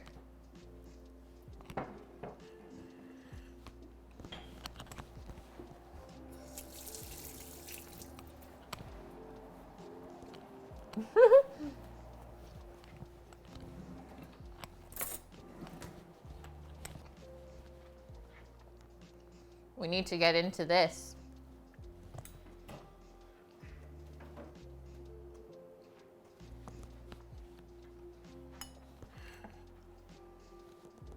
Just put the whole thing down. It looks so good, Sam. That looks amazing. I find that it's really easy to make Mexican food look good because there's just so many colorful ingredients involved. Yeah, really pretty, right? Like Mexican food is so pretty.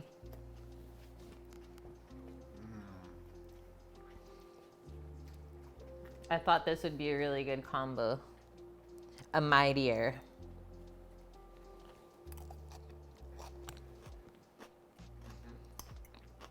The slaw is so nice and cooling.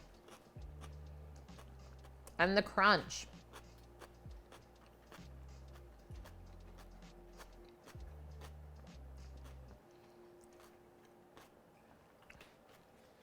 Yeah, waiting for him to turn a shade of red.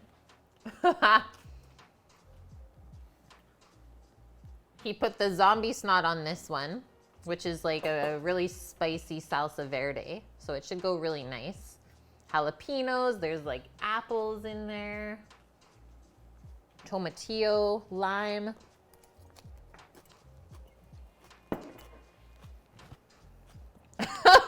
He's just going.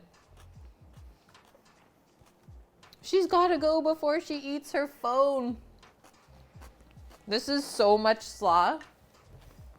We got slaw for like days, a week.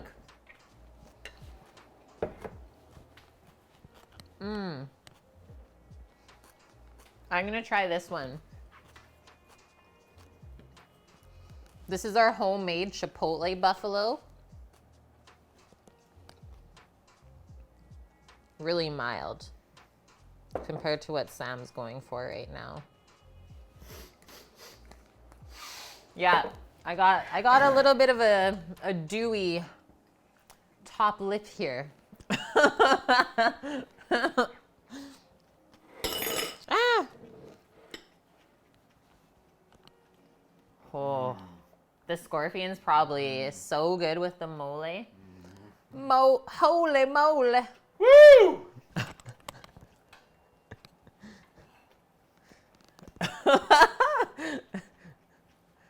Thank you, STG. I'm so happy you found us. We're out on the West Coast, Canada. We're on Vancouver Island. Pretty far from you.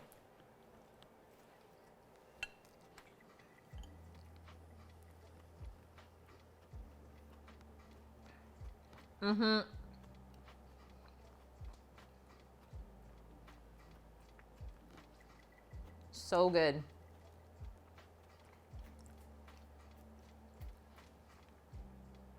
Yeah, even I've broke a sweat. He has not. It's true, you guys. Oh, you live in Toronto. Why would you joke about that?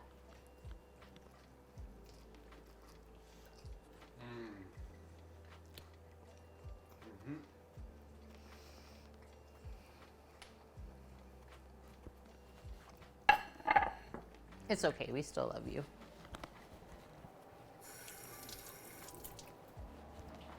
Okay, so there's the tacos. Here's a view of, well, the leftovers of the Morning Glory muffins that we made. So, so good. If you're interested in the recipe, it's linked in both Discord and on the recipe command. Boom, boom. Oh, you were born in BC? Cool. With the insidious, it's really good too. I was wondering if you put the insidious on. Sam's into it. Sam is into it.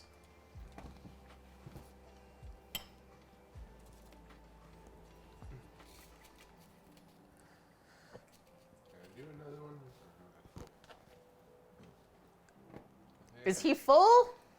He doesn't know. Yeah, try those tortillas out.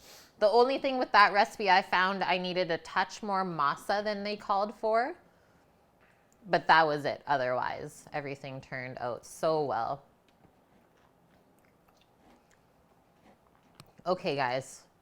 Who are we going to go raid? We're wrapping it up, but we will be back tomorrow. Same time as always. I have been starting at 11 a.m. Pacific time. Sam, What? the graphic designer. Oh, yeah. And we are making homemade pasta is on the menu. So we're doing cavatelli, doing everything from scratch. And to go along with that, some kabocha squash. Do I have stuff on my lip? Probably. Tacos everywhere. So kabocha squash going into the pasta, Brussels sprouts, kind of getting it our last fill of like all these wintry vegetables before springtime hits. And it's just gonna be so good. Teach you guys how to braise duck legs. We'll butcher the whole duck tomorrow as well together. I'm gonna go Mally's Tacos in like a minute. Okay. I can only do 5. I'm sorry. Does anyone have any suggestions for a raid? Who should we go raid? I'm not seeing a ton of food and drink streamers on right now. We can do something different. But Sushi Day is doing a sushi versus sausage showdown. Sushi versus sausage showdown. I could not say that title if I was streaming that. Okay, let's do it up. Get yourselves ready. We are wrapping it up, guys. I hope you have a wonderful rest of your day or night, wherever you are. Thank you so much for all the new follows today. Suzanne Likes Cake, thank you for the raid. And we also had one of our long-term resubs, so 22 months. Amazing. Okay, take care, everyone. Hopefully we inspired you to make some delicious food for yourself, and we'll see you tomorrow. Bye.